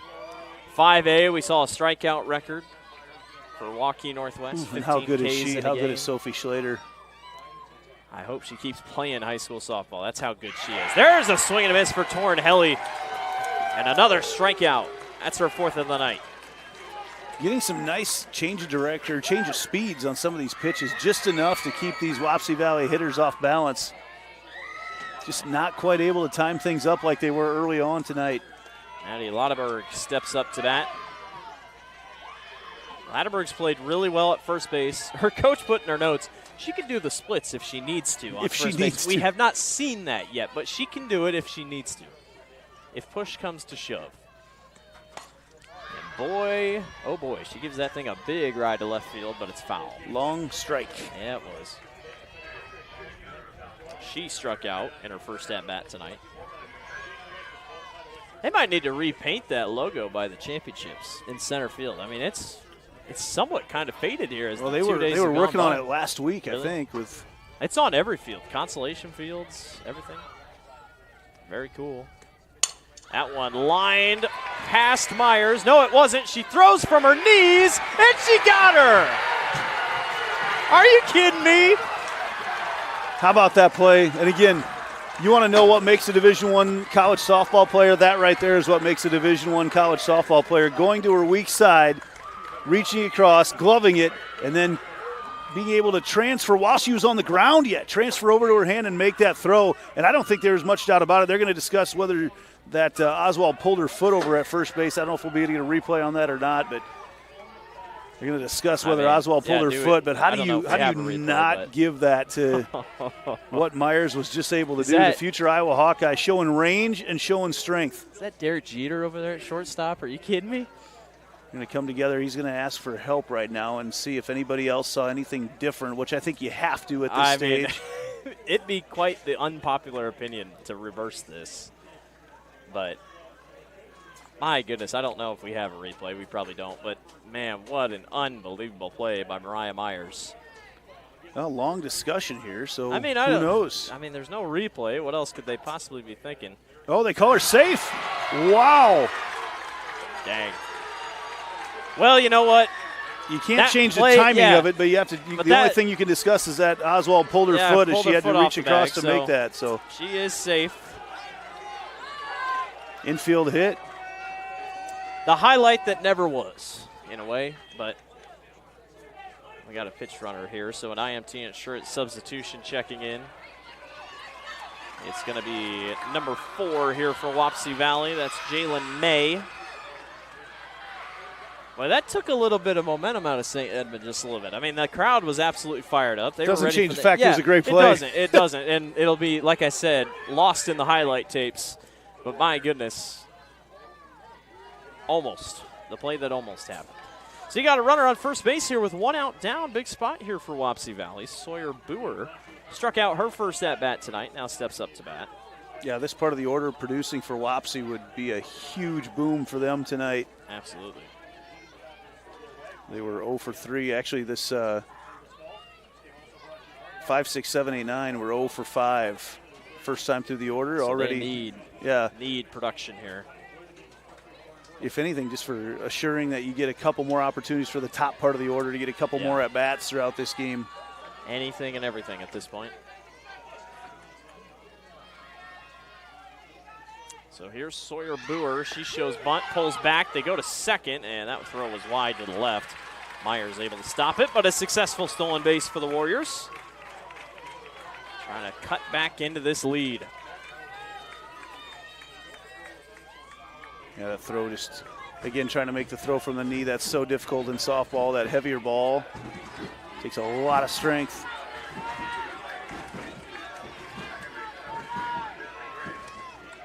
Oh, and 1 is the count.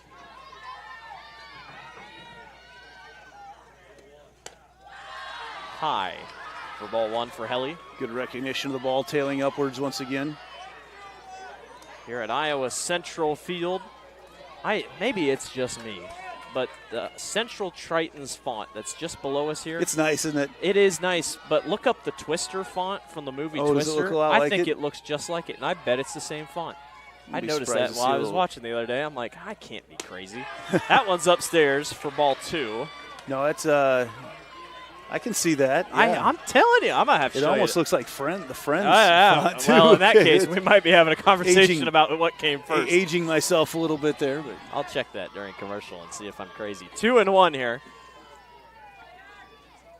I got the theme song in my head. Boy, that was a pitch to hit. And she held back, and it's 2 and 2. And Sawyer Boer sat on it. I thought she was ready to take that thing to the opposite field, but she thought about it. Pulled back. 2 balls and 2 strikes. She's got a runner up on second base with just 1 out. Sent to left and foul. Sitting on that ball over the plate. You got to be ready for a pitch to hit right now on the 2-2 count. Doesn't want to get behind with a runner on second. It's not the spot she wants to be in, that's for sure. Again, this Gales crowd above us. They're loud. So distracting. Loud. No, it's awesome. They are loud. I love the atmosphere here at the state tournament. Counts even here, 2 and 2 for Helly. Lined right back up the middle. Myers hops on top of it, throws over to first and gets the out. The runner will be on third, so it does move the runner along. So you call that a sacrifice hit, if anything. You know, you talk about how intense the crowds have been. Riverside, Noah Fonda, in Paul Yeager and I's last game, the crowd was so big for Riverside, they had to put them behind the Noah Fonda dugout. The student section behind the Noah Fonda dugout. It's like, oh my goodness. And there's a lot of seating here at these games. Yeah, yeah. But I mean, filled up. And with ours, probably going to be the last game fully, last game running tonight. A lot of guys sometimes come over and check it out. Migrate over. And you know they will, to check out game tape, free game tape, if you will. Natalie Gray is up to bat here. Good pitch by Helly. Gray grounded out her first time up. Couple putouts over on that shortstop side for Myers. Probably could have been one more, possibly. Yeah. That's the one that goes on the highlight tape. You go with the out and then you cut away on the highlights, right? Well, I had it written down as ground out. I thought for sure it was an out, but taken back.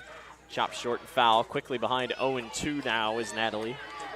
Well, and you can't get too cute now on the 0-2 with a runner on third, although Oswald's done a really nice job behind the plate so far today. Hasn't let anything get by her yet. This field, it's always so, it's like an illusion. It gets so dark, you're like, man, I hope these lights work. And sure enough, once that sun take over, right? fully goes behind, it is a really cool scene.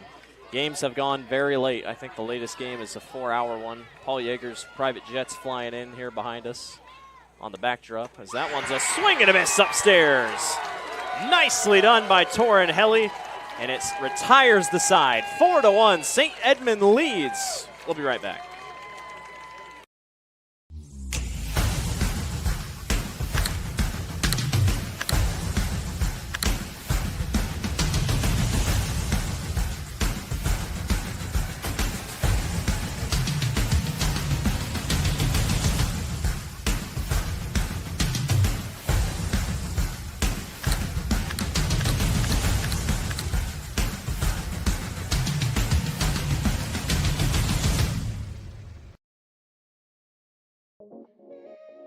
This is you. And you are why we do what we do. Each and every one of you are wonderful, amazing people. So we'll treat you that way on your journey of trusted care. Because the way you, and you feel matters. Unity Point Health. Know how much you matter to this world. Welcome back to Iowa Central Field. Blake Walker, Andy Pollock with you here, who have determined that the font here, I mean, it's the Twister font. Look up the Twister movie poster and look at the Twister's logo. I mean, it's pretty much the same It checks font. out. Math checks so out. I'm not crazy. 4-1 lead for St. Edmond here. Up over the 3-seed Wapsie Valley. As who we got up here? This is Torin Helly. Hit by pitch in the first inning and popped out in the third. I feel like calling it a hit by pitch doesn't do it justice for how hard she actually got hit. She lines that thing perfectly into center field, in between Gray and Curley, and it's a single for Torin Helly. One of those hits that if you're in the cage getting cuts, you're like, okay, come on, can't end on that one. But, hey, that's just as effective as a line drive.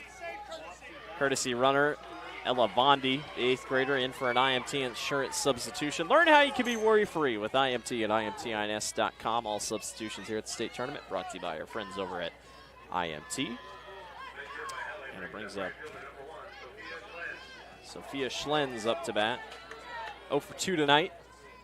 Trying to change that here. She shows bunt, and it's foul. Curious to see how Taylor Boer does here. Obviously, that last half inning was having those issues, sweating her eye a little bit. I'm not sure. She certainly seems more comfortable out in the circle right now. 0-1, bunt again. It's not a bad one. It's picked up and thrown on to first base by Sabetka. Yeah, no one was covering third. They had Destival come all the way in from left field as Coach Sherburne was waving the runner over, trying to get whoever's running for Helly right now, to get down there to the third base. Yep, Bondi. Because no one was covering. Ainsley Oswald, a ground out in the second and a single in the fourth. Now up to bat with the runner on second base. Trying to bring her around here with one out. Boy, 6 hits for St. Edmond, 5 for Wapsie Valley, but it's 4-1. There's another bunt laid. Boer goes and gets it. They throw to first. They get the runner, but on to third. So 2 sacrifice bunts in a row. You like the small ball approach here? Well, I love the small ball approach because I think you're feeling really good if you get a 4-run lead. Yeah. I think that extra run right now, there's a big difference between being up by 3 and being up by 4. And in a game like this where there's only 1 run being scored so far by Wapsie Valley, I think anything that you can scratch out right now is extra. This field has been the field of runs here in this state tournament. That one's foul tipped back. That was a pitch to hit for Myra Lemon, who's 0 for 2 tonight. Well, a pop out in the second, and then she sacrifice bunted in the fourth to move the runner along. She's got a runner on third here and 2 outs down. I was worried Barnes might have taken that one on the shoulder, but seems like she's okay right away. Back to play we go.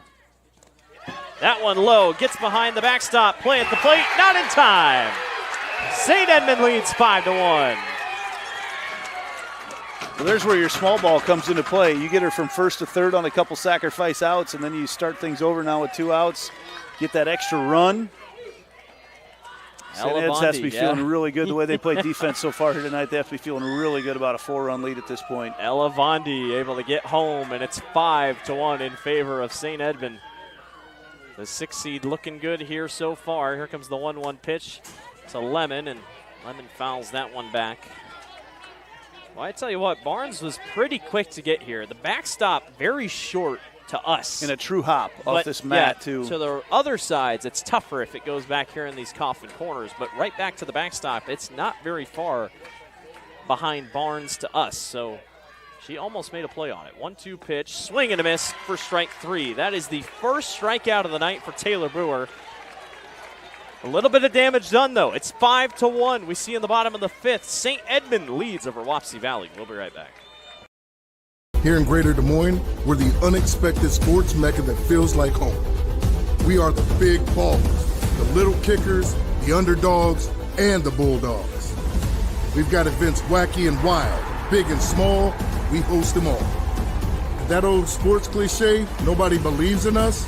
Nah, when you come here, you'll believe. Because in Des Moines, only the S's are silent. Let's go! At Mid-American Energy, we're one company serving 1.6 million people who all need energy that's available 24/7. That's why we work 24/7. That's why we make investments in our systems that make us more resilient to extreme weather. That's why we generate power from all available resources to cover the variables in supply and demand. And that's why when the power is knocked out, we work around the clock to restore power to you. Mid-American Energy, obsessively, relentlessly at your service. Welcome back to the Iowa Girls State Softball Tournament. We're doing mental fitness tests over here, looking at weather cells in Ankeny to see what it looks like. Keep the rain away from us. Keep an eye out on the kids at home right now. Getting a good soaker back in Des Moines. Seems to me we hit all the soakers this year. This one's chopped short by Gray, and a great pickup by Myers. Boy, she recovered well, kind of bounced awkwardly, but throws back onto first base in time. Well, what I love that she did is she got her body in front of it. Instead of just settling for the backhand and reaching over across her body to get the ball, took a little weird hop. Didn't matter because she got all the way in front of the ball, gathered it in, and it ended up being a very routine play for Myers, the younger Myers. Grace Sabetka goes out on a ground out. Now back to the top of the batting order with Peyton Curley. 1 of 2 tonight. Wapsie Valley, they got to get something rolling here. The bats have been going. They just haven't been able to get things rolling all the way around. That one's chopped short, and Myers says, I'll do it again. Showing a lot of range this time, going the other way. Taking her over towards first base, but she makes it look easy. A lot of 4-3 putouts on that scorecard. And, man, between the two Myers sisters up the middle, they have been a vacuum cleaner up through there tonight. Nothing getting through there. And we talked about it, the pressure on Rihanna Myers. Obviously, her sister's the greatest softball player to go through St. Edmond, Gatorade Player of the Year, and she's just a freshman. But, boy, she's living up to it right now, and I think she's going to have a very long, successful career. Just an 8th grader, right? Is it just yeah, an 8th I think grader? just an 8th grader. So Lola Destebal pops up, and that's 3 up, 3 down. It's all going right for the Gales here in their home of Fort Dodge. We'll see you in the top of the 6th. They lead 5-1 over Wapsie Valley. We know that carrying your groceries out to your car seems a bit old school. That saying hello and asking about your day feels like a thing of the past. Being best at fresh, it's not just a fad. Serving high-quality meat at affordable prices? Talk about a throwback. But at Fairway, that's kind of our thing. Because some things never go out of style. Friendly at Fairway. It's more than just a name. Over there. The Iowa Farm Bureau knows that strong schools build strong communities. That's why they proudly support the Iowa Girls High School Athletic Union in this inspiring girls' state tournament. By supporting Iowa's youth, they're helping build Iowa's future. 4-4 is the score over on our Channel Seeds field between Clarksville and Newman Catholic. The winner of that game awaits our winner, and right now, if you're a St. Edmond fan, you sure are feeling pretty good. Rihanna Myers up to bat here. A walk in the 2nd, popped out in the 4th. See what happens here as St. Edmond just going to try to get this thing away as Wapsie Valley's down to their last 6 outs when it goes back offensively. As Brewer misses away and outside for ball 1. Last 6 outs, and they got through the top part of their order. I think that's key right now, too, because that was the part that's done some damage tonight. Really didn't think that 2 runs would be enough to beat Wapsie Valley, but right now you got to feel real good about the position you're in and for the Gales. That one a little outside again, and it's 2-0. Didn't catch it at the top of the show. Wapsie Valley making their first state tournament appearance since 1977. It's the longest drought of the teams that made it this year.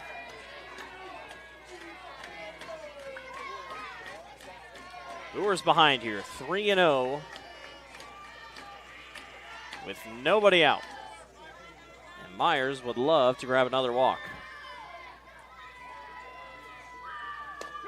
right down Main Street, 3-1. She's watched a lot of pitches. I mean, Yeah, she has. she's seen a lot of balls. I don't mean to make it seem like she's not looking to hit. But the first one was four straight balls. I think got behind 3-0 maybe in the first one before she popped out.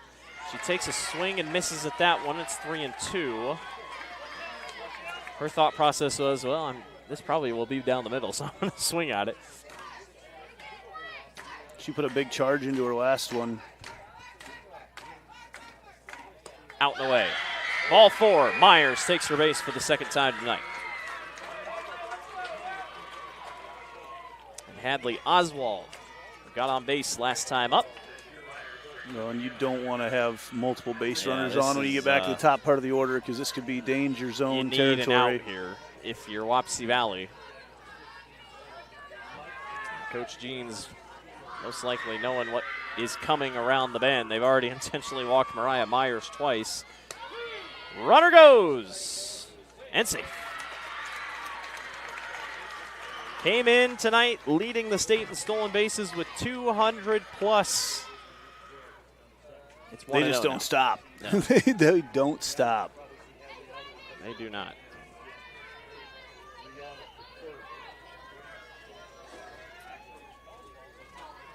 I tell you what, these gnats. Yeah, they're I'm swarming us. Tired of the gnats. That one's in there for a strike. Myers will stay up on second base, and it's 1-1. Oswald 1 of 2 tonight. Gonna set back into the box here. Be careful about breathing through your mouth right now. You might get some extra protein tonight. 3-0-2. Hitter way upstairs. Barnes is able to hang on to it. Taylor and Sawyer Boer are the main 2 pitchers this year. It's really just been those 2. That's another thing next year, Andy. I cannot wait for it. Some of these teams just have 1 good pitcher. See how that works out. You're going to need 2. And I think we've seen a majority as this one's popped up. Shallow right field. And coming underneath of it is Decker. We've seen, I think most of the teams here at the state tournament have brought at least 2 or 3 good pitchers. And I think that's just the coaches knowing, hey, we're going to have to get this figured out. We're not just going to be able to have 1 pitcher. I think at Saydell the last couple of years, it's been 1 pitcher. And that was it. Well, that won't work here with this double elimination. Maybe. I think it depends on if I haven't seen the format yet. Are they going to have this happen over multiple days, or is there a chance you'd have to play 2 games in a day? I don't know. I think they're still ironing it out. As that one's lined into the gap, that's going to be down for a single, and Myers will hold at third base. But a single nonetheless for Faith Sherbrand, who is now 3 of 4. Nice night for the coach's kid. But yes, still waiting on that, and I guarantee you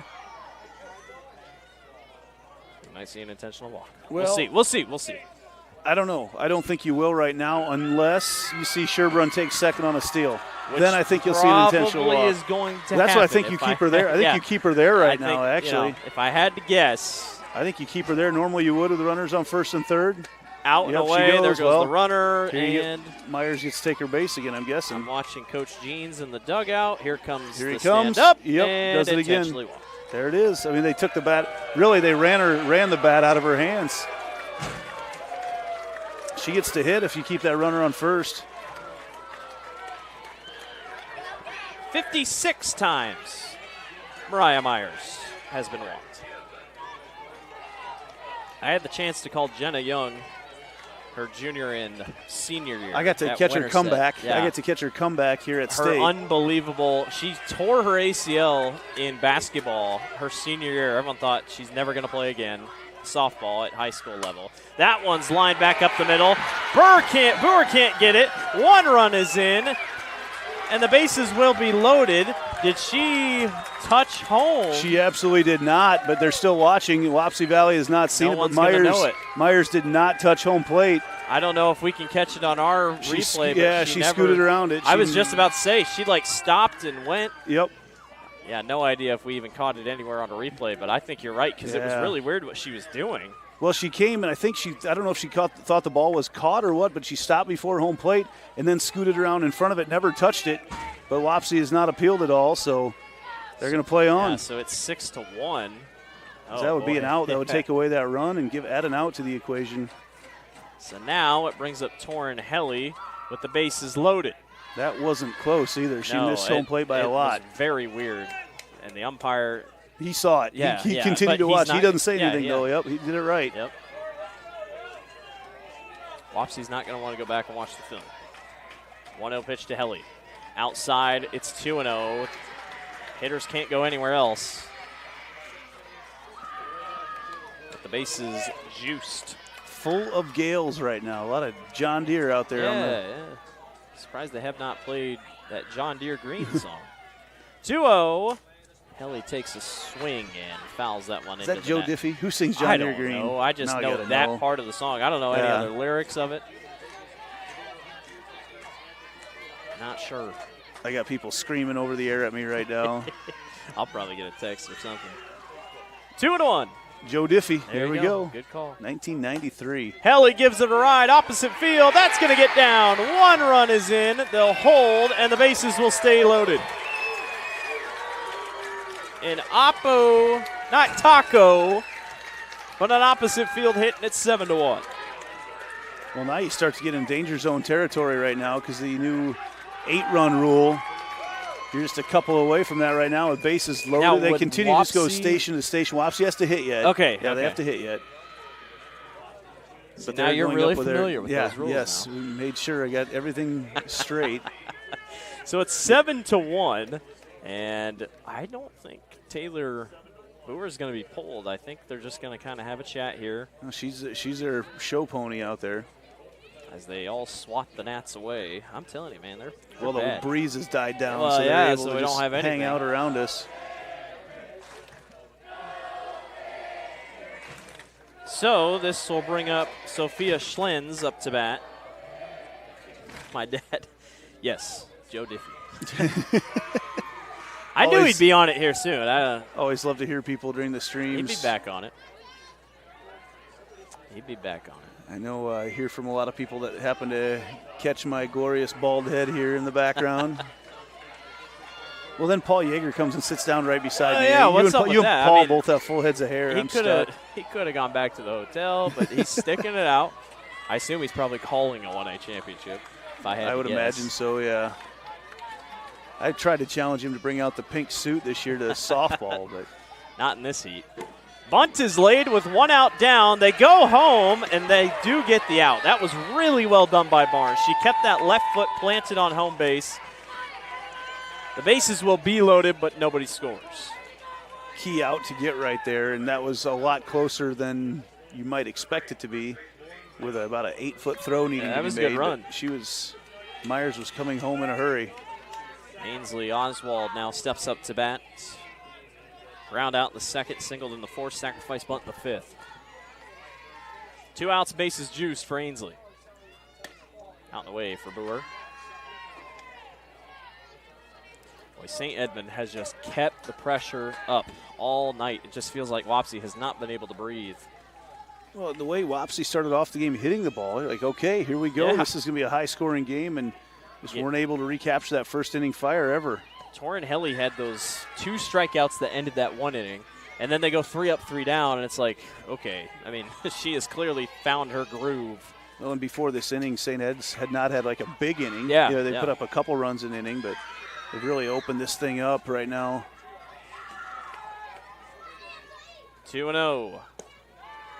That one away, and it's 3-0, and again, there's no more room on the base pads, so a walk would bring in a run. That green train, kind of the Oregon look. Yeah, truly. To St. Ed's. You put orange socks on. Oh, my. You got some ducks in there for strike 1, 3-1. That is one of Oregon's crazier looks on the football side, is that they do have a combination with the green tops, white pants, and orange socks. Makes them look like ducks. 3-1. Lined right to Boer at shortstop, throws over to first. It went high, but she able to drop it back down on the bag. And the bases will be loaded, and the 3rd out of the inning goes by. 7-1. St. Edmond leads over Wapsie Valley. The Warriors got some work to do with C in the bottom of the 6th. At MidAmerican Energy, we're one company serving 1.6 million people who all need energy that's available 24/7. That's why we work 24/7. That's why we make investments in our systems that make us more resilient to extreme weather. That's why we generate power from all available resources to cover the variables in supply and demand. And that's why when the power is knocked out, we work around the clock to restore power to you. Mid-American Energy, obsessively, relentlessly at your service. Welcome back to the Iowa Girls State Softball Tournament. A wild day of softball. Not as wild as yesterday. No, not as wild as yesterday. I think we even got a crazier game going on over at Extras? Yeah, Channel Seeds Field. Sorry, I was looking at baseball stuff. The Sheraton Van Meter ending. Oh boy, crazy. I don't know about that one. I know, bang bang play. I don't know about that one.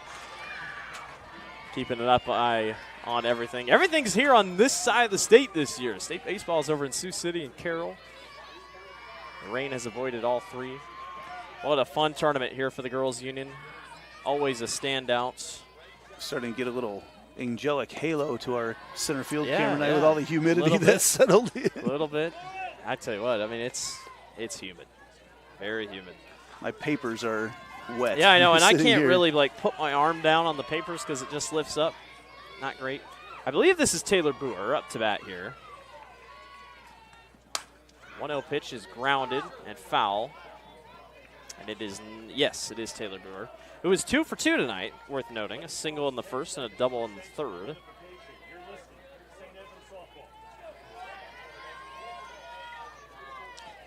Bottom of the sixth, Andy. I mean, you don't want to think about what's left, but you're gonna probably have to score at least 2. You got to get some base runners on to make sure that you get back to the top part of the order. And a run or two would help a lot. Inside. The Warriors. 2-1. Do we know who's overcalling that other game? I'm not sure. It is Daniel, and I'm not sure who he's with. Might be Nick. I know they've been together a lot, so maybe it might be. I saw Daniel as I was leaving. Or actually, I think it might be Addie, Brad's daughter. That one's chopped short. Heck of a play by Sherbraun, and throws across the diamond. This infield, I tell you what, they're on one tonight. They are, and they've made some incredible plays all the way through. Every one of them's had a highlight play tonight at some point. You just can't get the ball through that infield at all. It's been a while since they've garnered a hit. You got to go back to the third inning. And it was a double. Or excuse me, fourth inning. They did have a single. Gladberg did get on base. I didn't know Sherburne right now. I don't see that she's made a college choice yet. Sometimes you'll see juniors by this stage of their career make a college choice, but just don't see anything out there yet for her. But got to imagine someone that's hitting .430 like she is and a glove like that at third base. Yeah. Decker is up to bat. She is 1 of 2 tonight, a single in the first. 3 out of the 5 hits tonight for Wapsie Valley came in the first inning. Ever since then, bats have gone a little cold. And quickly behind here, 0-2. Yeah, I was going to try to explain it to you. So 1 out and nobody on here. Short little break there. Boy, we've given a lot of credit to the infield, but Torrin Helly has pitched a really good game up to this point. She really settled down. She gave up 2 hits in that first inning and given up 3 over the next 5. That one slapped into right. Of course, we say it as it happens. And on with the single is Espen Decker. Jinxed her. That'll happen. Haley Wheeling now steps up to bat. She's 0 for 2 tonight with 2 strikeouts. I don't necessarily believe in jinxes, but I do believe in doing anything possible to win. Yeah. We say, we'll say what routine, right? Yeah, routine. It's we roll with it.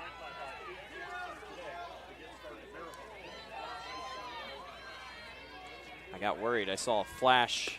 That kind of looked like lightning. Camera flash over there. I saw it too. I will say our homes are getting drenched. There's a cell just sitting over Des Moines. Those camera flashes don't do any good when you're taking them up from the bleachers right now out onto the field. 0-1 here up against Wheeling with a runner on first. Do they go small ball? I feel like it's so late in the game you maybe don't. No, I don't think you can right now. Runner goes, and not in time. Great play by Decker to get over to second base. That's one of the better throws that Oswald has had tonight, too, to get it down there. But again, Decker just Coach great jump. Sherbaron's going to have a chat here. I think he wants to. The only thing, he's going to try to appeal that she went early, but I don't think you're going to be able to. Yeah. If anybody saw it, they would have His to thought call process it. might be, well, we got one call come back Yeah. earlier tonight. Maybe they'll give me one. But I just think you have to. If he saw it, he has to call it. Yeah. So you can't come back and because no one else is looking for that either. Nothing. So it comes up empty. And we play on. So the runner will be on second base here. It'll be 1-1 here for Wheeling. Now the lights have fully taken over here. Beautiful night. Yes. Minus the humidity and the gnats. It's a little bit of a breeze as we watch our Old Glory flying over there, right in the middle of the park. You're right about that halo. There's that distinct Yeah. little line through the N and the T on Central. So humidity just sitting in the air. Fouled over. Now 1-2. On our Twisters font. Now on our Twisters font, yep. I hope there's a movement. And maybe it's always been that. Like people, maybe that's a running thing. Yeah, it's Twisters font. But I'll have to go back and, Twister from the original, but is it from the original or from the new Twisters? I think they kept Both, the same. the They just same put an ones, S on okay. the end. Runner on second here. My daughters love that movie. 1-2. That one's popped up. Which one? The second one? Yes, they love it. Well, Glenn Powell's in it, so Ain't no love in Oklahoma. That's a very good song. Yes. That one goes on a throw that was a little wide. Wapsie Valley did not want to go after it, so it's 1-2. Well, the Wheeling actually physically jumped at that pitch, I think, to try to make contact. Trying to stay alive in the bat. Helly's looking for another strikeout. Fouled again. Some of the longer at-bats of the night. Yeah, it sounded like she hit a ball made of concrete. Was a little bit late on that swing. Paul's watching. He's feverishly writing. That must mean we have a score coming. Newman has the load of bases. Okay. And no runs. All right. He's the cue card, flash card man over there. Don't use up all your flash cards, Paul. So 1-2. Lined and caught. Again. Sherbaron's putting on a show, as is this entire infield. That's out number 2. How much confidence do you have as a pitcher like Helly when you've got your infield making plays like that behind you, literally from the beginning? Usually they say no fly zones out in the outfield, but this one there's no fly zone, and it's in the infield. Normally, as a team like Wapsie right now, you say, we're hitting the ball right at them. No, they're not. It's like No. That was in the gap. St. Ed's makes it look like you're hitting it at them by all the ground they cover in this infield. Addie Ladberg up to bat now. Singled her the last time up. She gives this a ride to shallow left field, and camping under it is Lemon to make the grab for out number 3. 1 left on. Nobody scores. We're going to the top of the 7th. St. Edmond going to try to pour out a couple more. We'll be back. You're watching the Iowa Girls State Softball Tournament. The Iowa Farm Bureau is proud to present the state softball tournament and celebrate the accomplishments of Iowa's student athletes. To the Iowa Farm Bureau, this is more than just a sport. It's hometown pride, it's hopes and dreams, it's our future leaders. It's a reason to do more and be more. And it's that farm-strong spirit that can only be found in Iowa. Congratulations to the student athletes and coaches on an outstanding softball season. And remember, today's successes are just the beginning of tomorrow's achievements.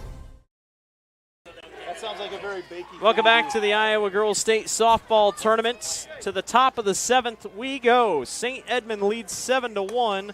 Trying to add on a couple more here because no run is ever safe. We saw that yesterday. Safe. Yeah, no lead is ever safe here at the state softball tournament. 7-1. Taylor Brewer's still going to be on the pitching side. Looks like. Trading. Excuse me. I lied. Gonna get Sawyer Brewer. Because they look the exact same. So Sawyer Brewer is going to come in and pitch. 2 years apart in school, right? Yeah, 2 years apart, and look at them. They look like they could be identical. Didn't notice it as much when Sawyer was out at shortstop, but now that she's in pitching, they are. She's got her mask off. I mean, they look identical.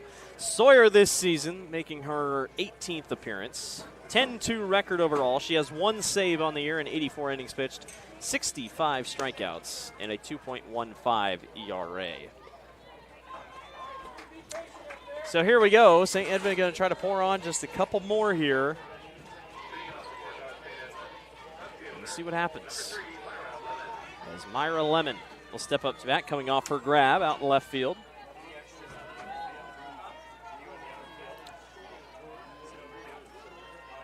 She's a future catcher in the making, playing left field, but future catcher in the making with Oswald graduating, the Oswald sisters graduating, so Lemon will be back behind the dish next year. And according to Coach Sherbraun, asks a lot of questions. And that's a good thing. 2-0. I mean, that's the saying, isn't it? You should always ask questions. I always tell my guys, if you don't ask me questions, I assume you know. Yep. And if you don't know when it comes time, then I don't like it. When the guard doesn't pull on the offensive line, you're like, well, you should have asked a question. In there for strike one, 2-1.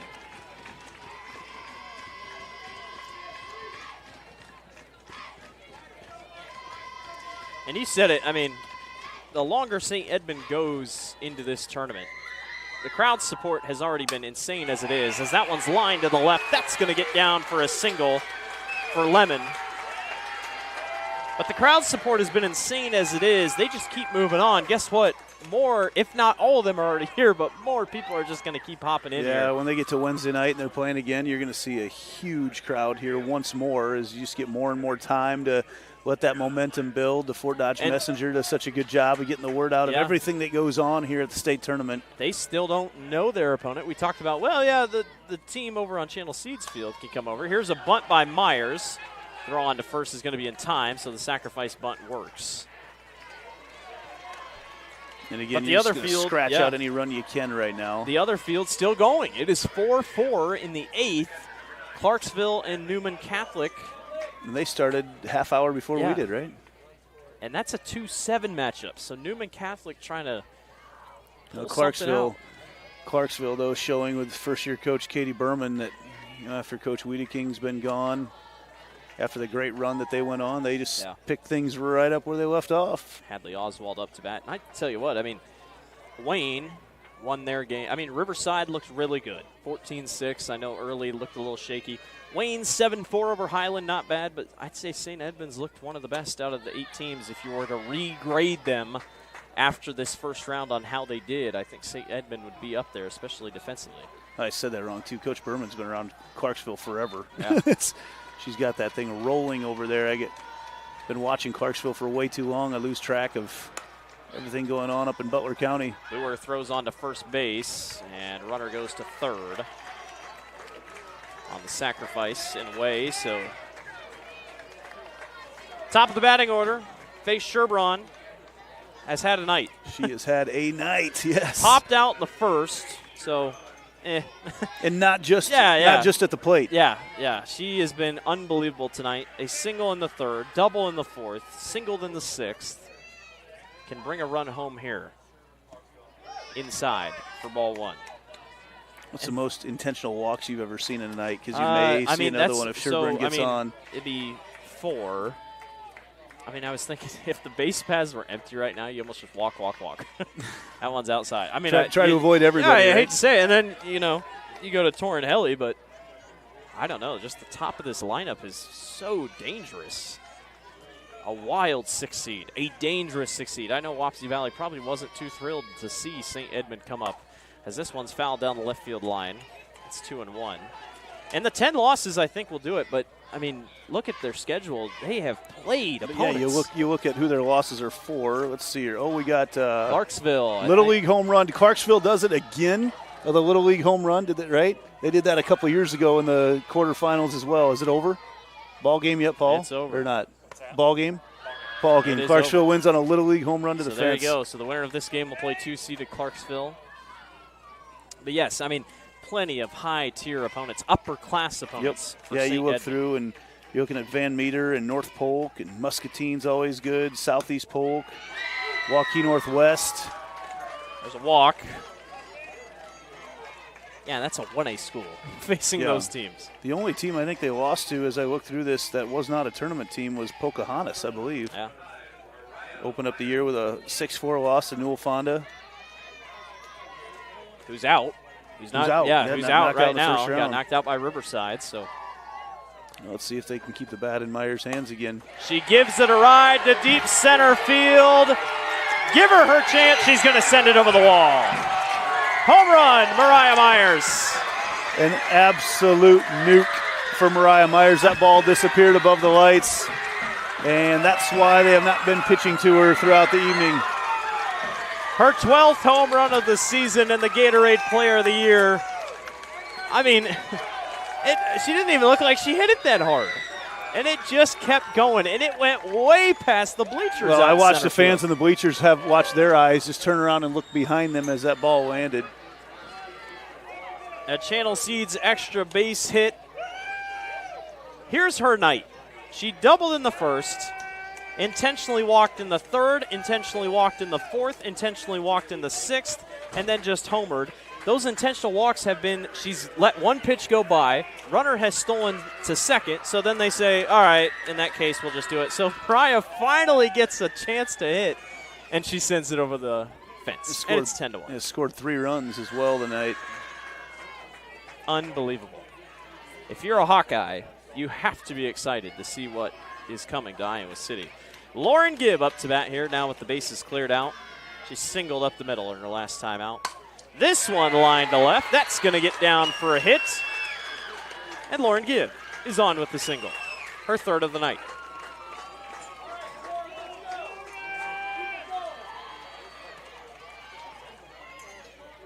Just now continue this hit Helly. parade, Yep. 12 hits on the night.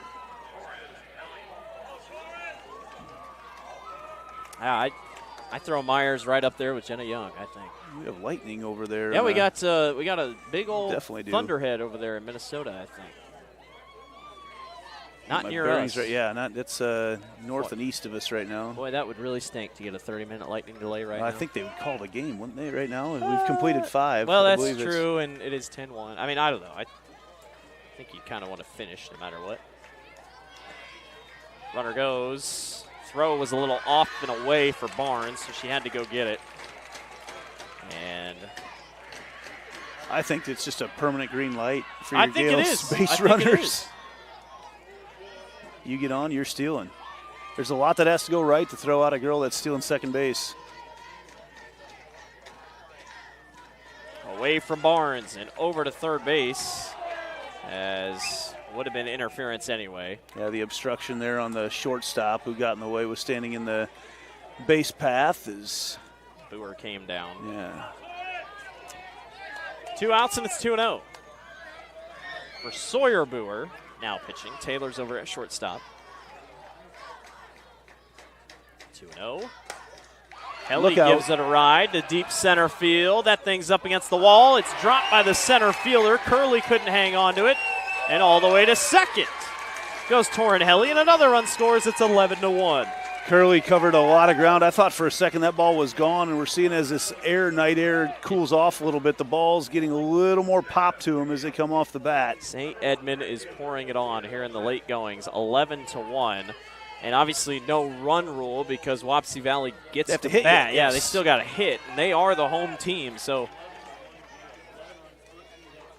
there is a car parked right underneath from my view sight of the bleachers, and that light is shining real bright in my eyes. There we go. It's taken off. That one's out in the way for ball one up against Sophia Schleens.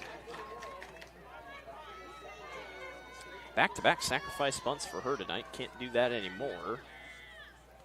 Low in the dirt. Gets away from Barnes. Runner goes on to third. And Wapsie Valley just in a rut. Yeah, right the now. wheels are falling off at the moment as this game has gone on. That pressure that you talked about that St. Ed's just continue to put on the base paths when they got their few runners on early now has paid dividends. The heat. You know, sometimes the Swear on adrenaline ya. can get back or, push past the heat. Now you're just kind of settling in and you're thinking, and humidity's getting to you as that one's upstairs, and it's 3-0 up against Sophia Schleens.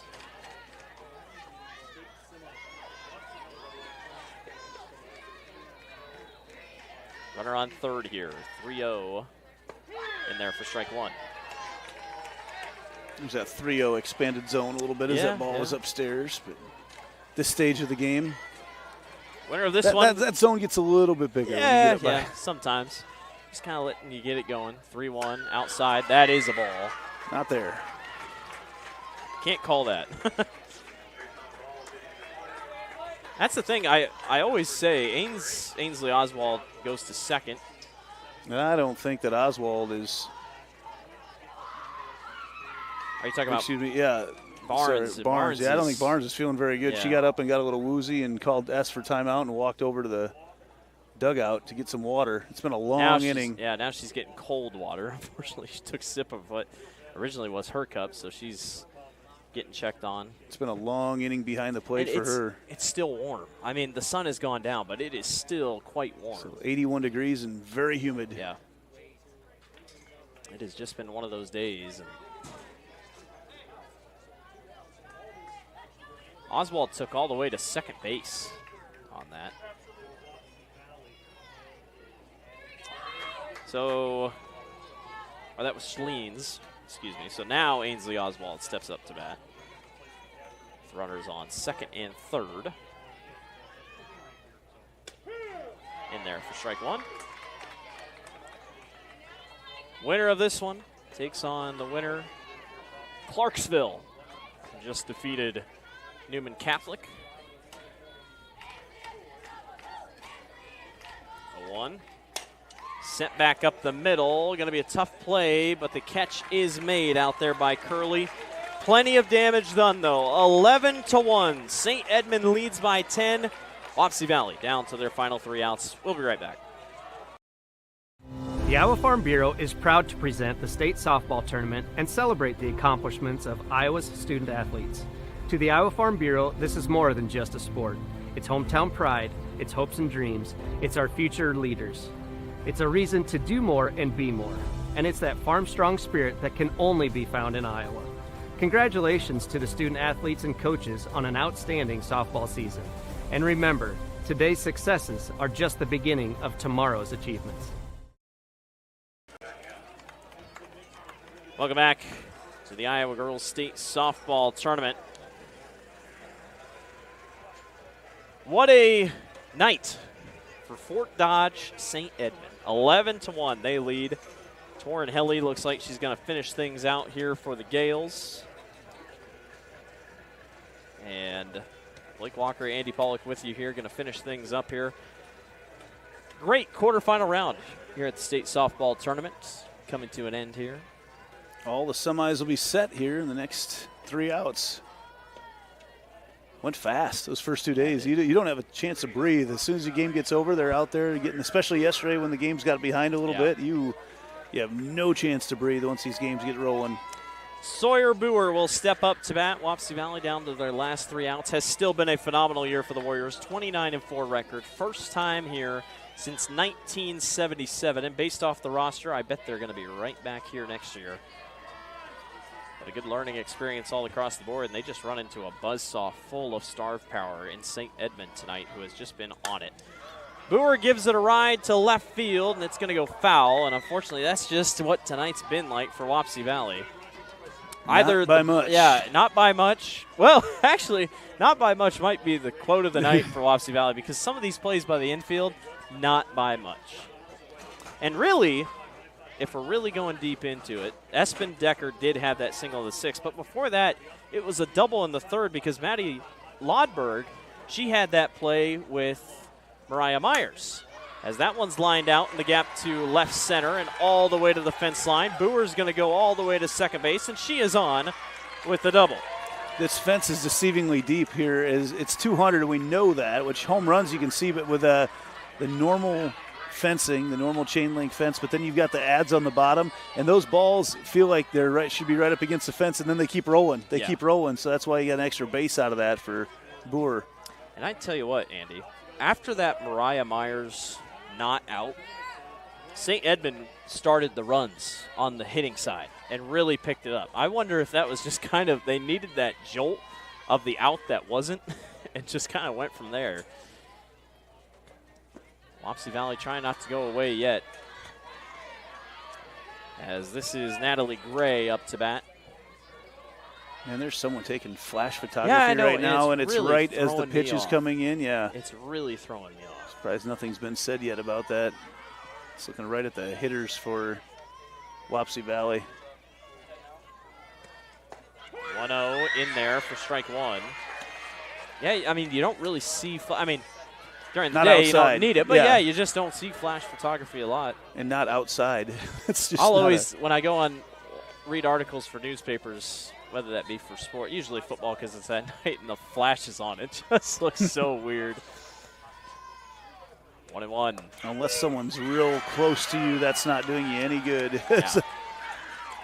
Good frame there by Oswald. Yeah, and she's it's bought a couple 1 and links. 2. Yeah, she couple has. ball links Just tonight. kind of set herself off to the right just a little bit, trying to help herself out. 1 ball and 2 strikes here. Upstairs. It's 2-2. Great tonight, a ground out and a strikeout. Trying to make it through the lineup as top of the order's only batted 3 times tonight. 7 hits, though, and 1 run. That's another one you're just going to kind of look back and say, well, we just left a lot on base. And they really got scattered. Oh, I love that pitch. That's nasty.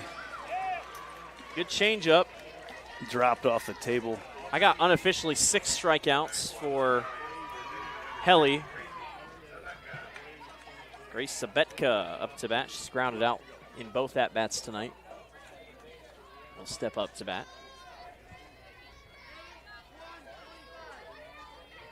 This buzz from the St. Ed's crowd has been here from the beginning Yes. tonight, starting to reach a fever pitch.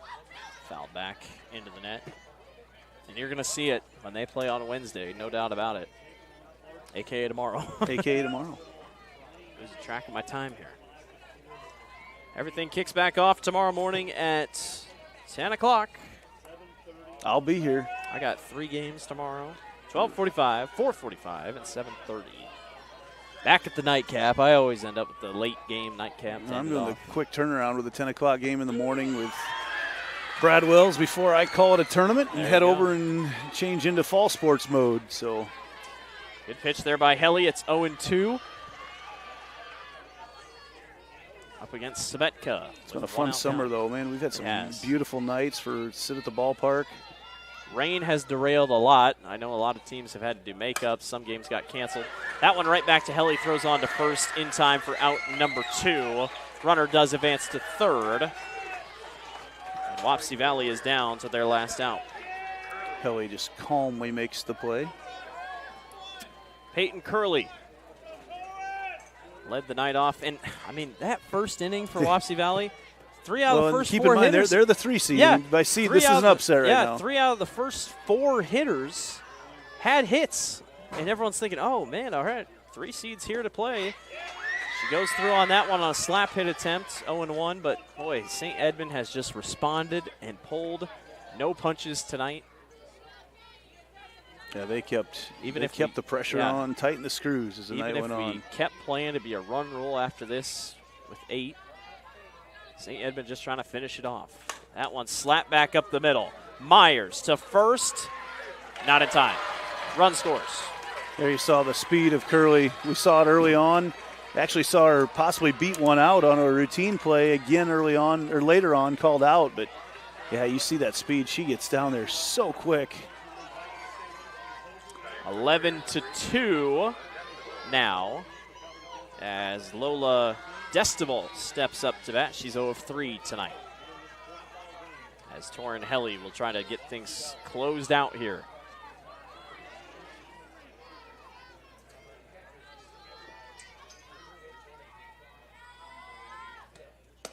In there for strike 1.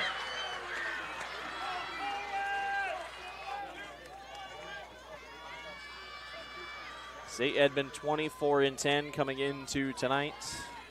Obviously a very stacked top of the lineup. Very good players. Lauren Gibb, Mariah Myers. This one's popped up. And the catch is made by Oswald and St. Edmond. The 6th seed. Downs 3-seeded Wapsie Valley. 11-2 is your final score. And the Gales, not that far from home, take care of business. It was really a fast start tonight from Wapsie Valley. You know, really from the beginning, I thought they had a great shot.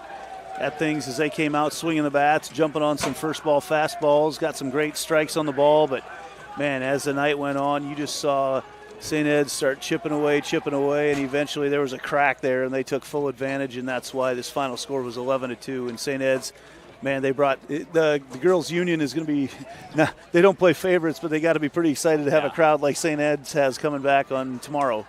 Wapsie Valley bows out at 29-5. Congratulations to Coach Jeans and the whole Wapsie Valley town to get back here to the state tournament for the first time since 1977. I can tell you right now, their next trip will not be in 48 more years. They will most likely be back next year or in coming years. And St. Edmond moves to 25-10 on the season, and they will play Clarksville tomorrow. As the top of the bracket, we'll see Riverside versus Wayne. As you can see, St. Edmond punches their ticket on to the next round tomorrow. They'll play for a spot in the championship as they take care of their quarterfinal opponent. They defeat Wapsie Valley. 11-2 is your score. For our producer, Devin, he's Andy Pollock. I'm Blake Walker saying good night from our Iowa Central field.